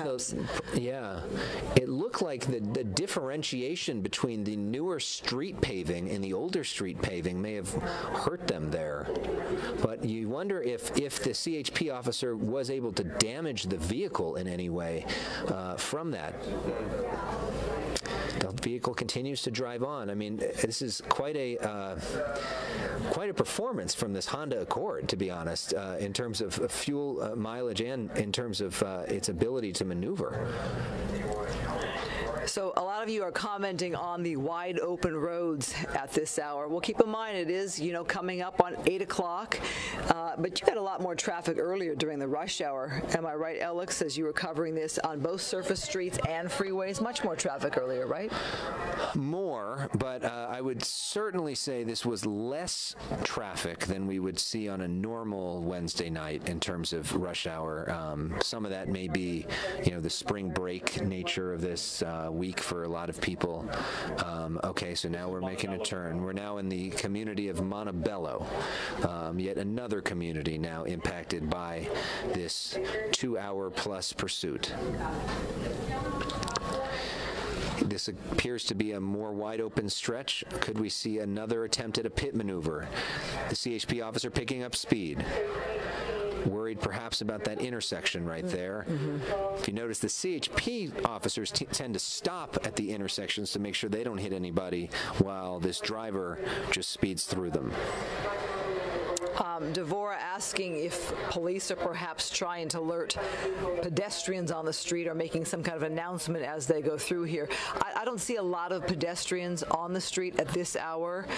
Again, coming up on 8 o'clock. Here could be another pit maneuver. Now you can see that the driver is sensing that a pit maneuver is coming, trying to get away from it, driving on the other side of the street to get away from it. With a median there. Let's hope there's no other oncoming traffic. Doesn't look like it. I don't know if that was a red light camera. So in addition to everything else, he may be getting a bill in the mail. just saying that.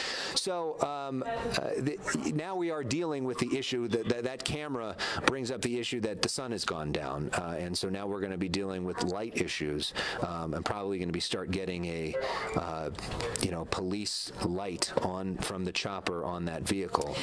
And also, we've seen them put out a spike strip in the past. This driver hasn't gone in what you might call a circular type of motion, an area that is repetitive, or like narrow side streets or narrow streets that they could get that spike strip out there. We're now in the Montebello area. We've been in the East LA area, been in Southgate, Norwalk. You said even Huntington Beach? Huntington Beach, Anaheim, Stanton. I mean, this is, in terms of a pursuit, as wide an area as we've seen in some time. So many different communities that really have no connection to each other involved in this, which would lead you to believe that this guy's just kind of driving all over the place, somewhat wildly. Thank you, Andy, for your perspective on. Okay, now we have some traffic there. Boy, he was going at a high rate of speed there past those cars that were stopped apparently at a light. That to me was a bit scary. There have been no accidents, Alex, during this whole pursuit? As far as we can tell, no accidents, which is pretty extraordinary given the way that this guy's driving. Although it does appear that he is coherent enough to recognize a pedestrian, to recognize traffic problems, and he has avoided some situations that could have been dangerous for other people. So now the police picking up speed here. Could we see another now driving by a bus? Again, a pit maneuver could endanger the female suspect, could endanger other drivers nearby. But it also could be the key to finally ending this. At some point, this car's got to run out of gas. I like what Kimberly had to say. Kudos to the police for proceeding carefully. We've seen that through those intersections there. The concern, obviously, is a female passenger there, a domestic violence situation. So it really does change the game when it comes to bringing a pursuit like this to an end.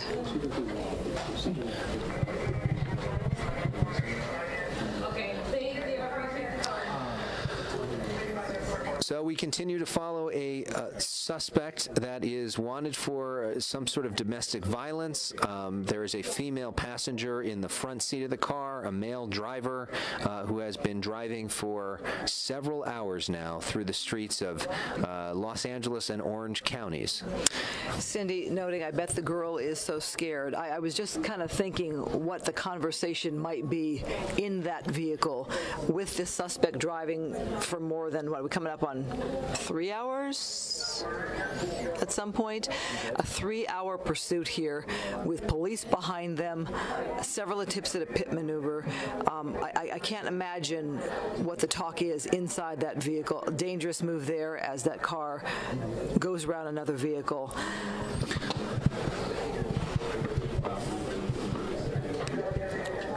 Michelle, what you said, courage. So now we start seeing, as we see dusk, and we start to see that the police helicopters' light take effect, and we start seeing those lights and sirens take effect more. Now we're approaching an intersection where there is traffic. So what's going to happen here? He stops, avoids the traffic, and then keeps going. But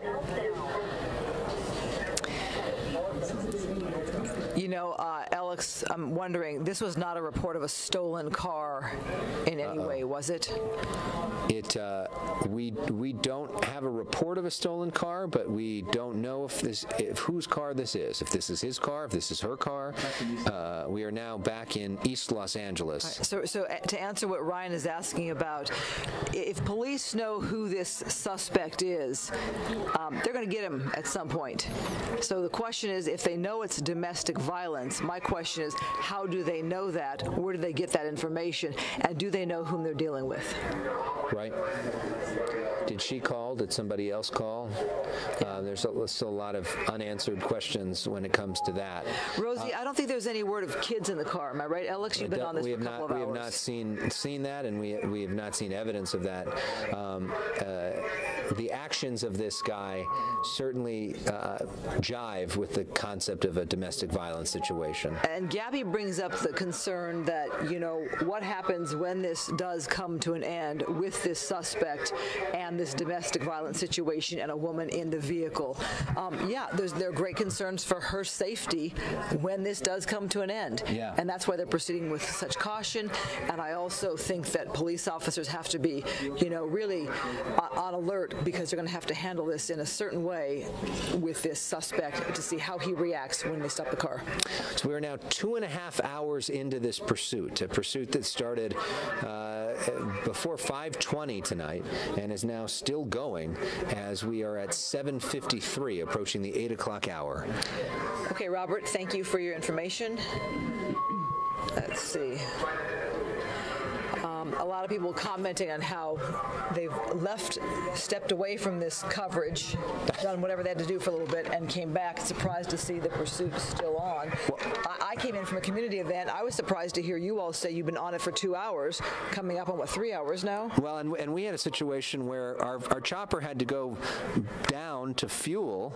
We figured, well, that'll still be the end of it. It fuels, gets back up, finds it again, and it's still going, and we've been on for another hour. So we are now in the Buena Park community, which of course is the home, or was the longtime home, of the LA Sheriff's Department. Now they're based in Los Angeles, but the California Highway Patrol is leading the way and now has some wide open space here.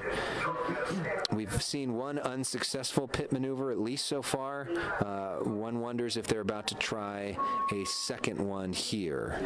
Whenever this driver senses that a pit maneuver is about to come, he does speed up and seems to get away from the CHP. Tracy, to answer your question, I picked up this pursuit around 7:30, so I'm having Alex bring me up to speed. I had not been covering it. I had been at a community event, so I'm still getting some of the information. Some of you are giving us information on the domestic violence nature of this, so I'm just wanting to confirm that.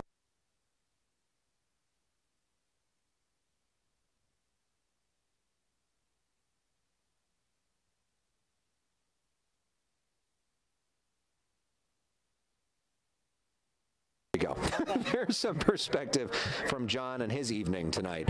Meanwhile, I've been on the air the entire time with this pursuit, which continues. We have seen some moments of real tension in this as this driver continues to evade police. Now it looks like a busy intersection. This is where things get the most dangerous.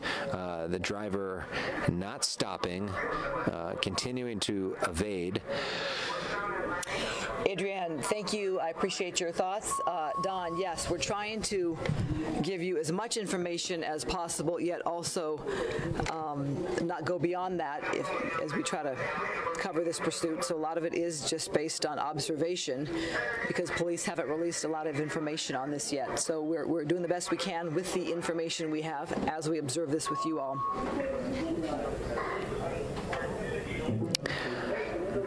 So there we go. The window is back down. You can see that female passenger in the side there. It looks like her legs are back up. Getting darker out there, obviously.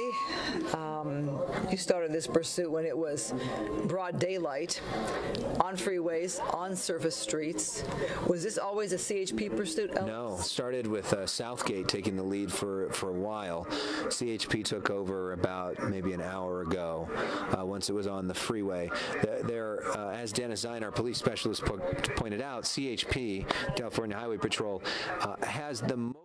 All right, everybody. Again, my name is Pilar Arias. We normally cut the News Now stream at 8 p.m. Arizona time. That is not going to be the case tonight. We are going to see this chase through in its entirety. So, again, we are thankful for our sister station, Fox 11 Los Angeles' Sky Fox. We're going to continue to listen in, to watch in as long as we can. There's currently 8,500 of you here with us. But, again, my name is Pilar Arias. I'm signing off for the evening. The stream is not ending. So stick with us. Please like, share, subscribe. Let your friends, your family, your coworkers, your neighbors know that when long police chases like this happen, News Now has got you covered.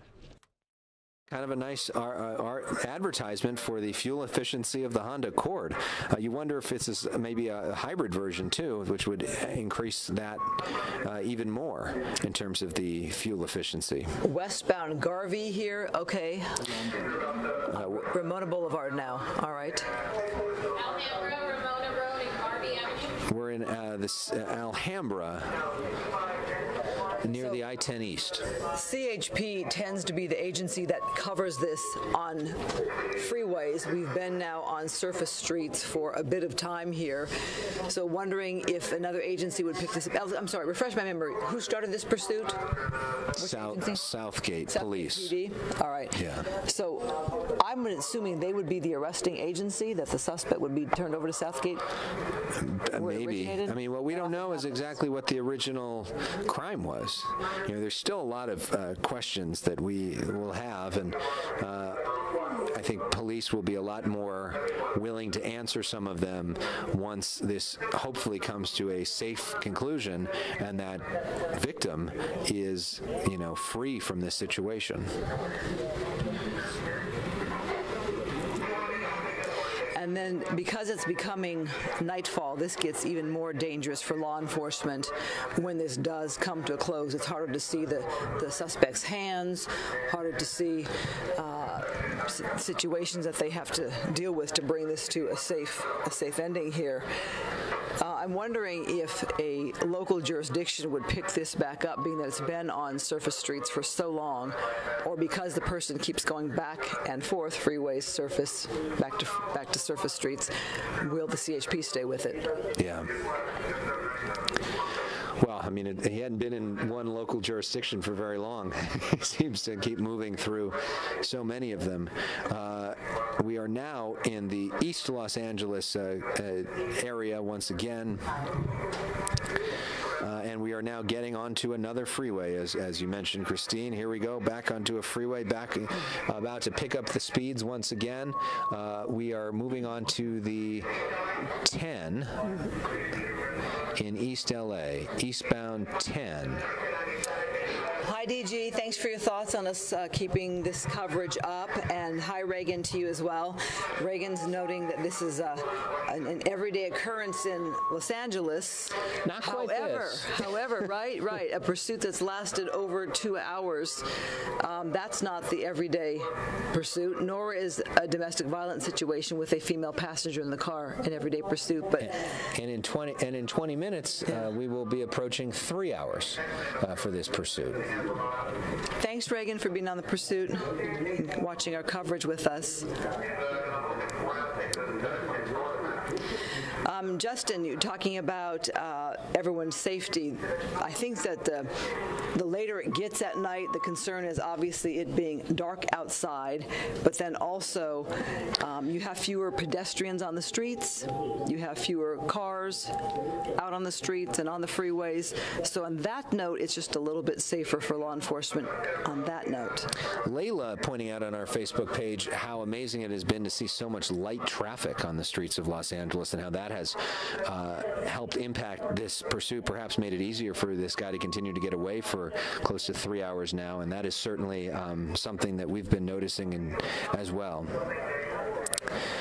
Yes, it is, and as Shar is mentioning, it is almost Empire time.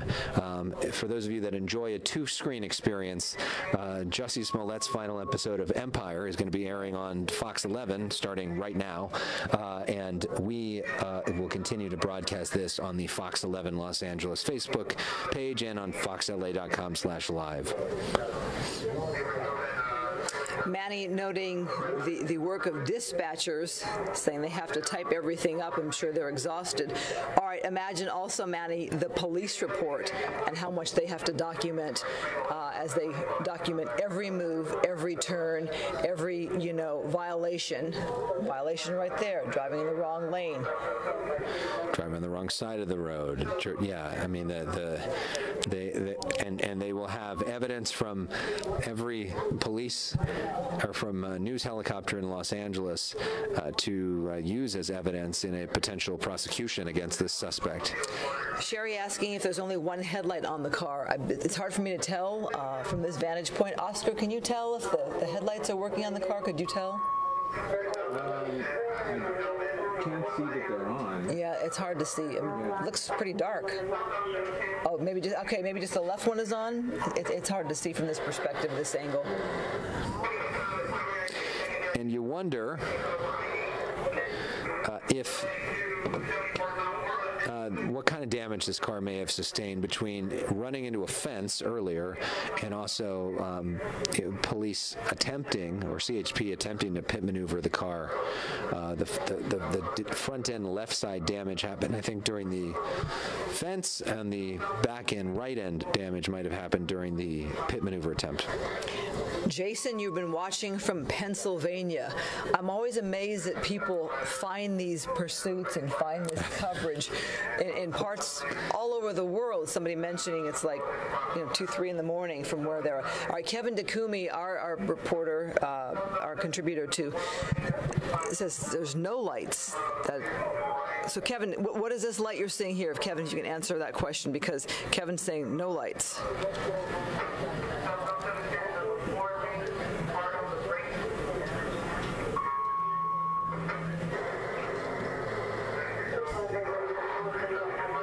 Okay, Jamie, you're saying one functioning headlight.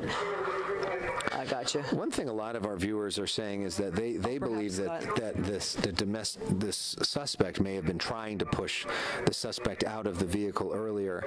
That is not the way that I saw it, but I was seeing it on not a great monitor and saw it quickly and haven't been able to watch it back. So that is very much possible that he was trying to push her out. He has been angry at her, yelling at her. What's a parking light? Whoa. Oh, that was just a change in the shot. Yeah, although clearly these roads are being illuminated by the police helicopter ahead.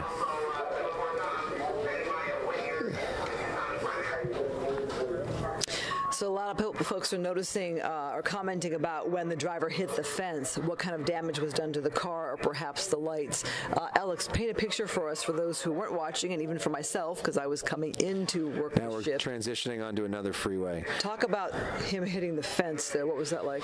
So he pulls into this side street, this alley. It looks like he's completely out of space. He's got nowhere to go. He's boxed in. There's a chain link fence in front of him, and then he just drives through it. And the chain link fence seemed to hit mostly on the front left side of the vehicle, which is where the headlight may have been damaged, and he just kept going. And then nearby that chain link fence was a park full of people out for the evening, and he just drove through the park, through trees and other things, and then got back onto another road. Per our Kevin Dakumi, eastbound 60 freeway here, going at a high rate of speed, lit up there by that helicopter night sun. So Alex, when he hit that fence, was there a thought that, okay, this pursuit's coming to an end right now? Oh yeah, it's over? It looked like he was coming to an end because he was boxed in and there was a fence there, and he just said, I'm going to go through it. I mean, there's been a few moments where it looked like this was going to end. Headlights are off. Kevin from Ontario, Canada, thanks for watching us from there. If this guy crashes with her feet on the dash like that, the airbag will push her knees. That's what I was thinking as well, how dangerous a position she was sitting in earlier. We don't know if she's in that position right now. Sandra, thank you for the perspective. Sandra pointing out that if you subscribe to local Fox affiliates, wherever you are across the country, that this might pop up on their feed. That could be one way. Thanks, Sandra. That's interesting. I hadn't thought about that. Well, thank you for joining us in Los Angeles. My name is Alex Michelson. If you don't usually watch us, I'm with Christine Devine. We anchor the Fox 11 10 o'clock news here in Los Angeles. And 5 o'clock. I was off it today. You were on it. Yes. You've been on this pursuit for hours. Been working a long time at this, and we appreciate your viewership, and we appreciate if you'll join us on TV as well tonight. So we are now, what time is it now? 8:06? Yeah. You picked it up at what time? We picked it up at 5:25 on the air. There she is, though. We're getting another good look at her feet on the dashboard. Look at that. Look at what's... And there's a struggle. Wow. There's a struggle going on. It looks like they may be physically fighting in the car as he drives at 64 miles an hour on the freeway. Look at that. Boy, that is just so scary. Wow. A physical struggle there, which you can see through the lights. The lights of this vehicle are not on as it drives. I mean, it is amazing that this guy has been able to do all of the things that he's been able to do while at the same time engaging in this sort of battle with this woman. Just from a driving perspective. Now we're at 80 miles an hour. We're on the 60 eastbound. We're in Buena Park, and things are getting more dangerous. Boy, the fact that they're going at this high rate of speed, I can't imagine the conversation in that vehicle at this time. You see again her legs still up. It's hard to tell what that struggle was about. To be a fly on the wall inside that vehicle, to know what's going on. Is she asking him to pull over, begging him to pull over? We just don't know. Police not revealing anything yet to us about the suspect, who he is or who she is. I'm hoping they know who they are and have some good leads on that. 60 eastbound right now at Rosemead. We're in the Montebello area. We've been in the Montebello area for some time. Rosemead now. On the surface street. We're now approaching 100 miles an hour. This is the fastest that we've been throughout this nearly 3 hours in terms of the pursuit. Several of our viewers are commenting, asking questions about if there's a child in the back or if this woman may be pregnant. We don't know the answer to either of those things. We do not have any official report from there being a child in the back, but as you can see, that back window is very darkly tinted and has never come down. So we have not gotten a good look at that vehicle. We also don't have a close enough view of her to determine whether she may be pregnant. Confirm that speed for me. How fast is this driver going? 98 miles per hour with this passenger in the vehicle. Coming up on the 605 freeway soon. Okay, slowing down here now to, 80 miles per hour here. The only, thank goodness it is open in a way that perhaps it's safer that it's open. But then if there was more traffic, to slow down the vehicle, if he was boxed in, perhaps it would help bring it to a close. Really dangerous.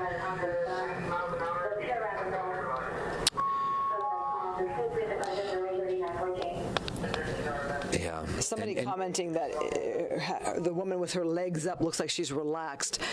I don't know if there's anything relaxing at all about being in a 2.5 hour pursuit. And it looks like being beaten during it. I mean, there was clear verbal abuse happening earlier, but what we just saw about 5 minutes ago and what we saw an hour and a half ago, it looked like there was some sort of physical fight going on in that car. It still looks like some agitation there. Yeah. Coming up on 3 hours now. Boy, this is really, honestly, the longest pursuit I've seen us on. Boy, I can't even remember a longer pursuit where we've been on the air covering. I mean, sometimes we've had a driver drive towards the Mexico border. Or a driver drive up north towards Bakersfield, and those go a long time, but then we often lose them because our chopper can't fly up there. This is as long a pursuit as we've had that stayed in our viewing market the entire time. I'm just using the word conversation for lack of a better term. I don't know what's being discussed in this vehicle. And, what he's trying to do, that's just perspective. We don't know. He's been continuing the pursuit for 3 hours now.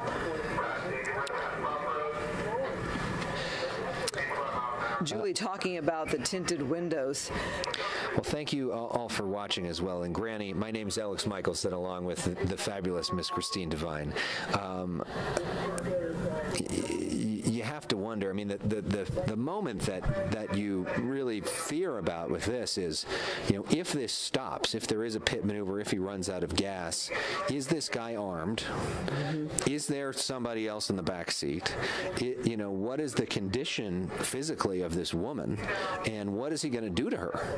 How do you get that woman safely out of the vehicle? Yeah. Those are some of the big questions that we've now had for going on 3 hours.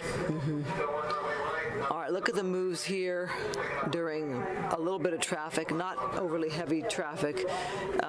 You were talking about the lengthy pursuits. Our Kevin Takumi telling us that back in the day, he did cover a pursuit all the way to Bakersfield. Yeah. I can remember those, and I remember the night that Dan Cohen's last night with you. You guys were on the air for what, until 1 o'clock, 2 o'clock in the morning with the pursuit. Yeah. And that started in the 10 o'clock hour. That's right. So that was a several-hour pursuit as well. Thanks, Kevin. Hacienda Heights area. Yeah, so they're eastbound 60. Eastbound 60. Yeah, Sam, I'm not sure. It's hard to see, what she's exactly wearing. It's just too hard for me to guess, and at this point it would be just a guess. So we're in the San Gabriel Valley now in the eastbound 60. Another part of our market that is now engaged in a pursuit that has included East Los Angeles, South Los Angeles, Northern Orange County, Huntington Beach, Long Beach, so many different communities impacted by this pursuit. Yeah, Meg, I agree with Meg. We can't speculate why the driver, the passenger is sitting the way she's sitting, legs up, legs down. I mean, none of us are in this situation. A 3-hour pursuit on freeways, surface streets, being pursued by a police helicopter, CHP vehicles behind you. I mean, it would be just a guess for any of us to guess why the legs are up, the legs are down. It's just a guess.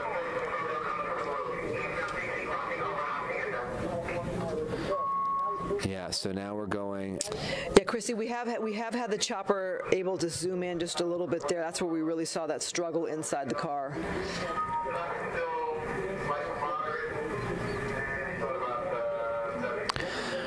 Yeah, the comments that all of you very true are saying is that it appears that so much concern for this female.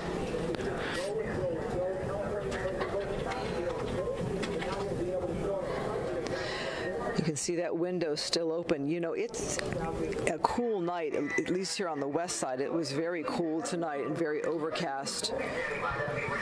Somebody talked about not running AC to save gas, but I can tell you on the west side, there would be no need for AC tonight. Andrew is saying that he's watching from northern Georgia, and he's now finished 3 loads of laundry during the 3 hours of this pursuit. We are now approaching the 3-hour mark that this has been continuing.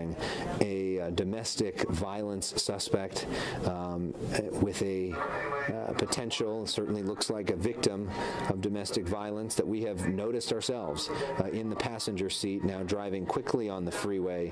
At some points he's approached 98 miles an hour. He's driven through a fence.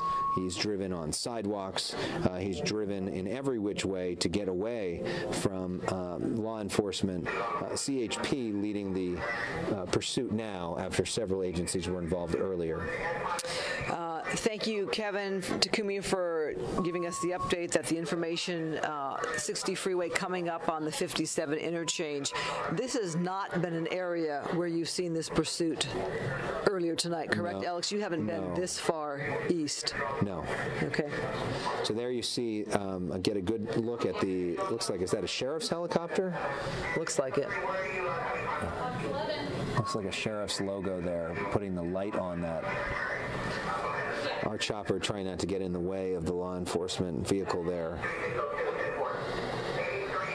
And now you see right there a CHP officer ahead of the vehicle. Is this, you're asking, is this intentional, an intentional move by law enforcement? Right. Or did this CHP officer just happen to be at this spot?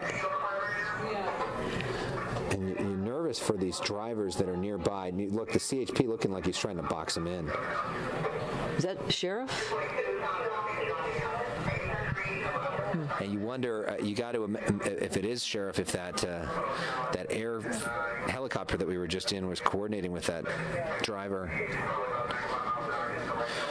So the speed really picking up here as we continue on the freeway. Now we're getting off the freeway, going back onto side streets. Will he continue to take this off-ramp? Yes. About to make a left turn out of this. Phil Ramos asking me a question. Have I ever seen the after stories of these chases? Have we? Whoa.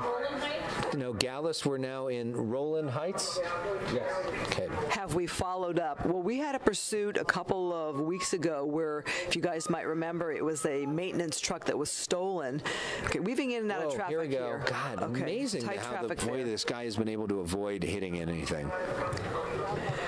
Through that red light. So I was saying we had a maintenance truck that was stolen. That crashed. Here we go into another a parking lot. Parking lot. He's used these parking lots as a way to get away from officers. He did this with a McDonald's drive-through. He did this. Parking. Parking. Is he going to run? Getting out. He's going to run. Getting out. Run. Okay, now we got a foot pursuit. We're now following this guy.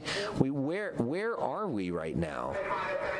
We were near the 57 and the 60. All right, people, this is a very commercial area. You have to wonder if the suspect is running into a store. Which could be a barricade situation. Yeah. And we also never saw the woman get out. We're a 99-cent store. People Look at people leaving, trying to get out of there. Officers saying, get out of the... Oh, my gosh.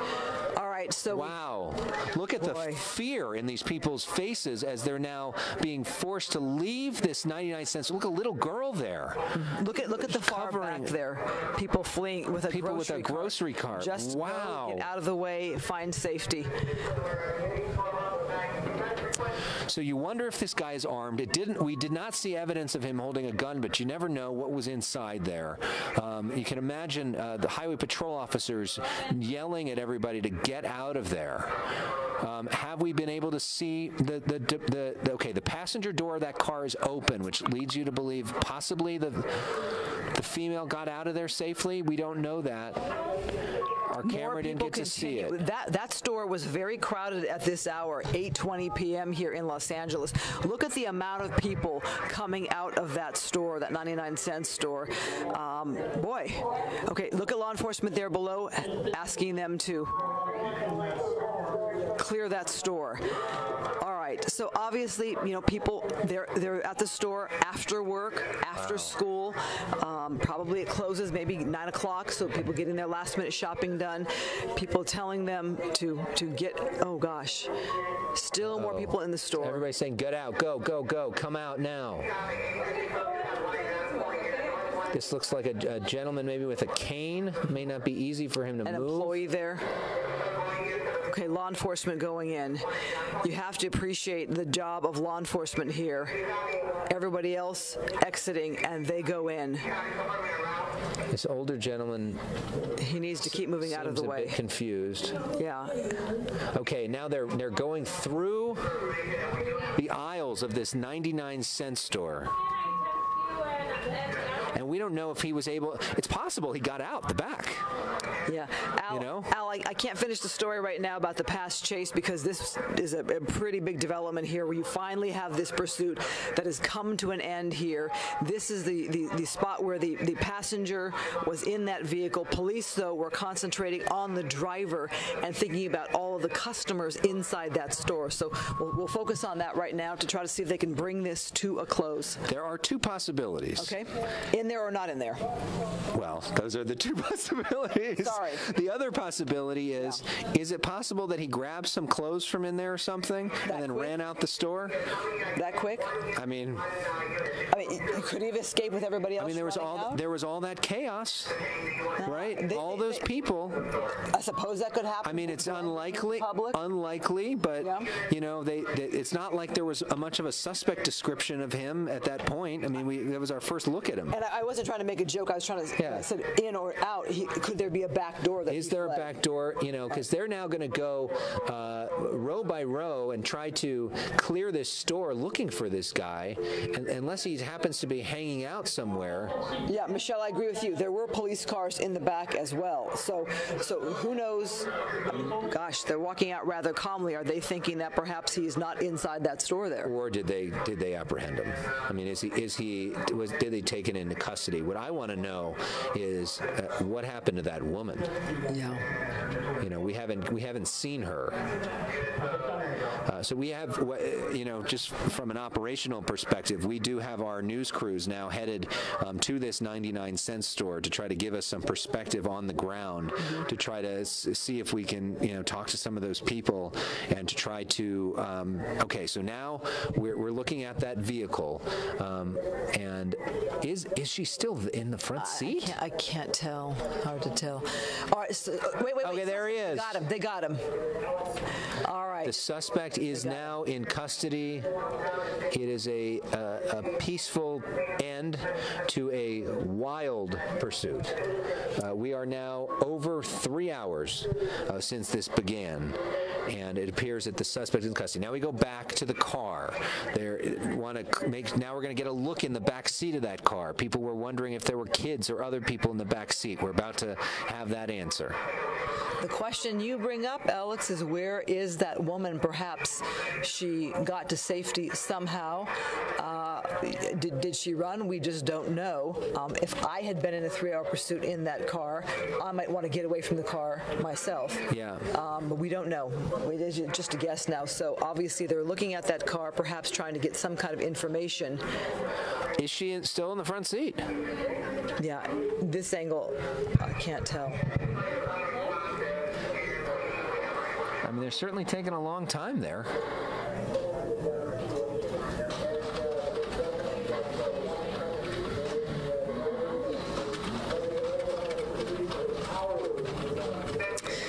Well, there you have it. People watch these pursuits and they ask how many times do they get away. This was a long pursuit with a lot of law enforcement and a lot of time invested in trying to bring this to a safe ending. You sometimes have a suspect pull over to a place that they're familiar with.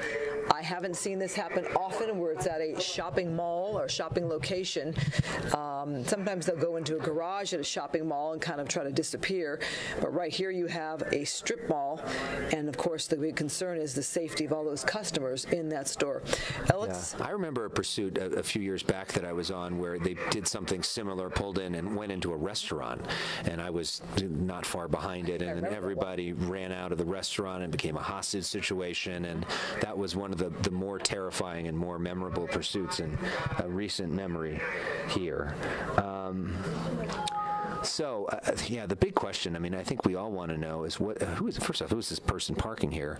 Secondly, what is the deal with this woman? Well, look, yeah, law enforcement, they're saying, don't park here. Stringer. Yeah, don't park here. Back it up. Yeah, that looks like it's a somebody that's paid by the story to get video.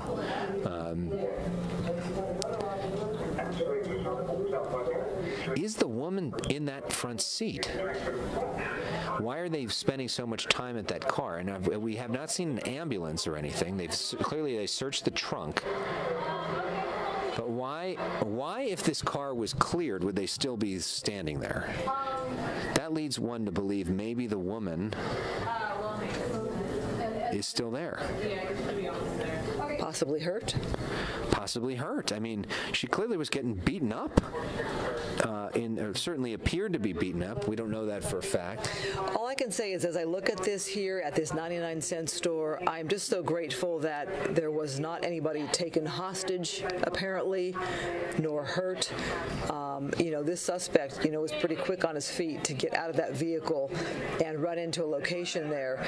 And you saw how many people were inside that store, how many people came running out in pockets. I'm just so grateful that there was nobody apparently hurt in this. And how how sort of 0 to 60 that reaction had to be for those customers in the 99-cent store who were nowhere, not think. If you're in the middle of a store and a pursuit just comes to you, you basically have no warning, and then all of a sudden you're running like that. So a couple of you keep referring to the story that I was starting to tell. What happens when these are over, days later. The pursuit where the truck was stolen, the work truck, ended in a crash. We did follow up when that person was arraigned in court and saw their mugshot, etc.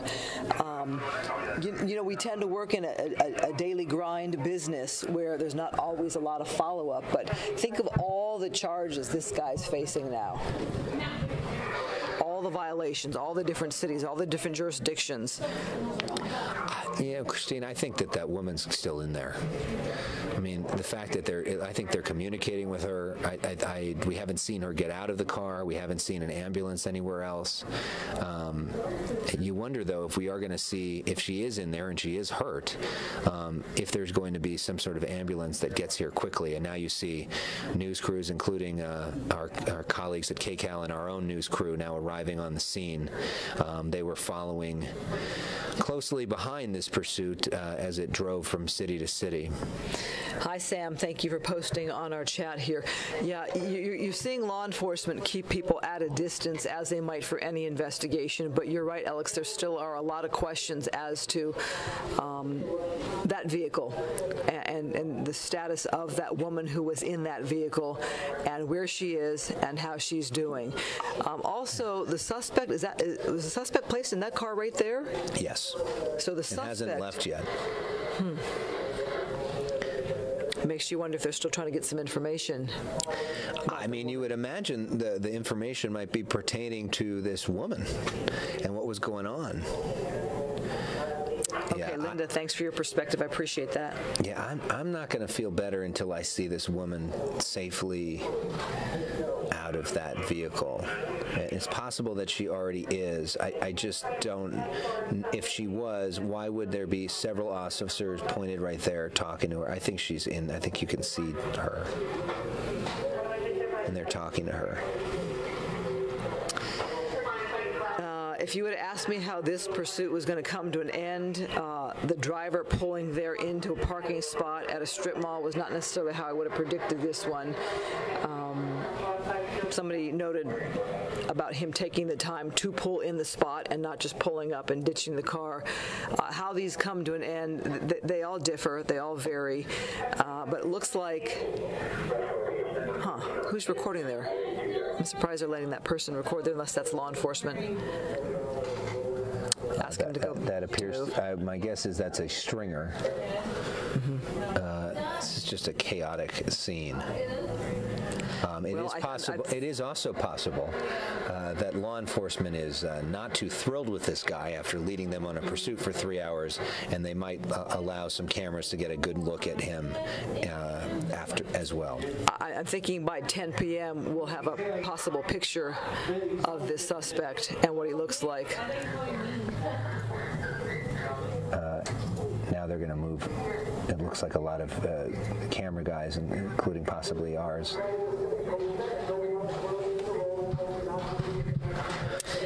Yeah, Mike, the person that was in the car that was hit by the truck that we covered a couple weeks ago, it looked like a very bad crash, but I understand that the injuries were not as bad as you might have thought with the nature of a crash like that, and I believe the last report was that she was going to be okay. Although okay, so it looks like that may be our Ed Laskos there on the ground. As reporters try to see what we are seeing here, which is a closer look at. So it appears that this woman is maybe unresponsive, or clearly appears to be hurt. If she wasn't, you would imagine that they would just get her out of this vehicle. There is now an ambulance nearby. It looks like the fire department has something. The question is, are they going to be able to get her out of there? So in case you're just joining us here, it's 8:30 at Fox 11 News in Los Angeles. I'm Christine Devine here with my co-anchor Alex Michelson. Alex has been on this pursuit since 5:30 tonight, so you can imagine the time that we've been following this, only for it to end here at a 99-cent store. And the concern is the woman passenger. Somebody said, okay, the pursuit's over. Well, the concern now is that woman passenger. Remember, this was said to be a domestic violence situation, a 3-hour pursuit, more than a 3-hour pursuit on surface streets and freeways.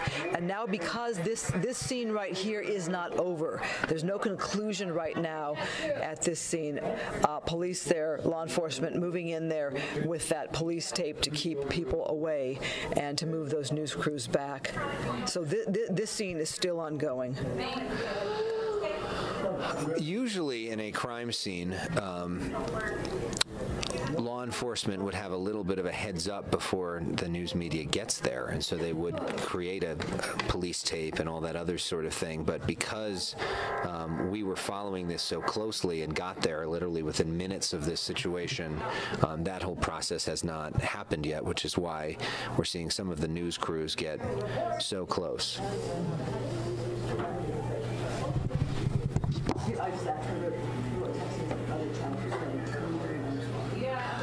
So we now see what looks like a gurney that's being brought in to try to get this woman out of there. These are some of the EMS workers that are here to try to help this person. You wonder if they, it's not very much room there. They could move that other car. But they're bringing in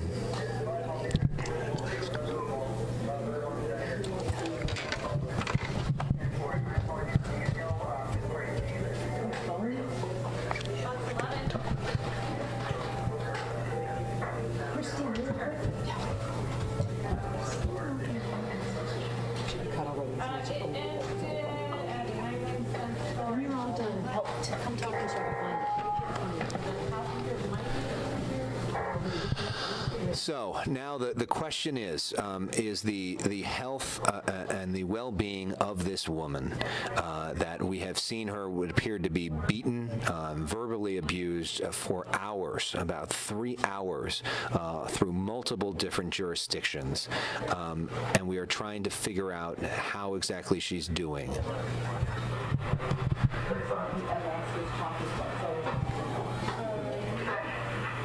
So now they are taking this woman. She's able to. It looks like she's able to walk, or at least they're able to carry her out. Can we tell if she's conscious? So they're taking her out. It looks like she is conscious, putting her onto a gurney. We see her legs. We see they're putting, it looks like, a blanket on her. Well, she's been through quite an ordeal, over 3-hour pursuit. We don't have any information as to the nature of the relationship between the driver and this woman.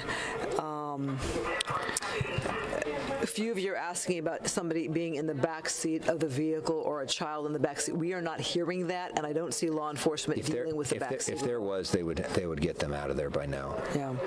I think they were able to clear the rest of the car. So the fact is, I wonder if we can zoom in on. Yeah. Okay.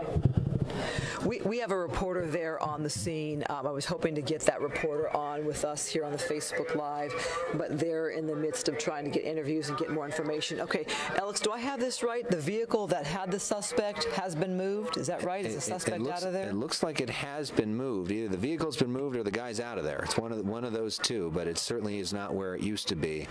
Again, it looks like law enforcement now clearing the rest of the car, making sure that nobody else is in there, but the fact that they haven't pulled any kids or anybody from there is a good sign. So now we get a good look at this woman being loaded into an ambulance, and we see some of the media cameras there.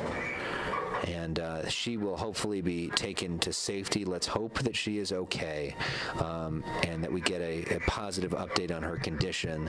I know there were reports, some of our viewers were saying reports of her being unconscious, and maybe she was knocked unconscious temporarily.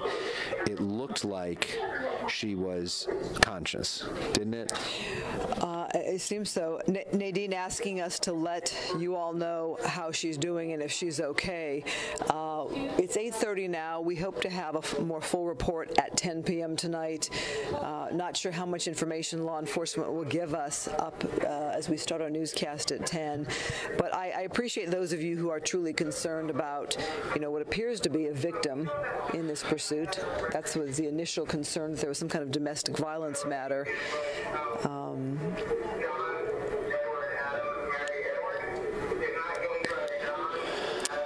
We'll have to see what the outcome is on this one. So, well, it appears that we do have some resolution on this story, finally, after more than 3 hours. We thank you for joining us on our Facebook page, the hundreds of thousands of you that have joined in. At one point, this broadcast had over 120,000 people watching on our Facebook page.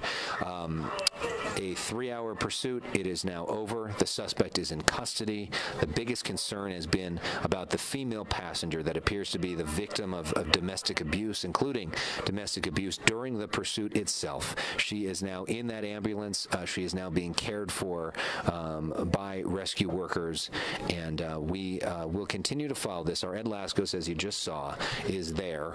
He is in the process of talking to law enforcement, talking to some of the terrified shoppers at the 99-cent store who were forced to flee, and trying to get more information about who this guy is and who that woman is and her condition tonight. So we thank you all for joining us. I'm going to finally take a bathroom break after 3.5 hours of this. Alex, you and Marla Tejas were on this in the 5 o'clock hour, and so we will bring you the update tonight on Fox 11 News at 10 o'clock. Our reporter is there on the scene, and we thank you for being with us. Thank you very much.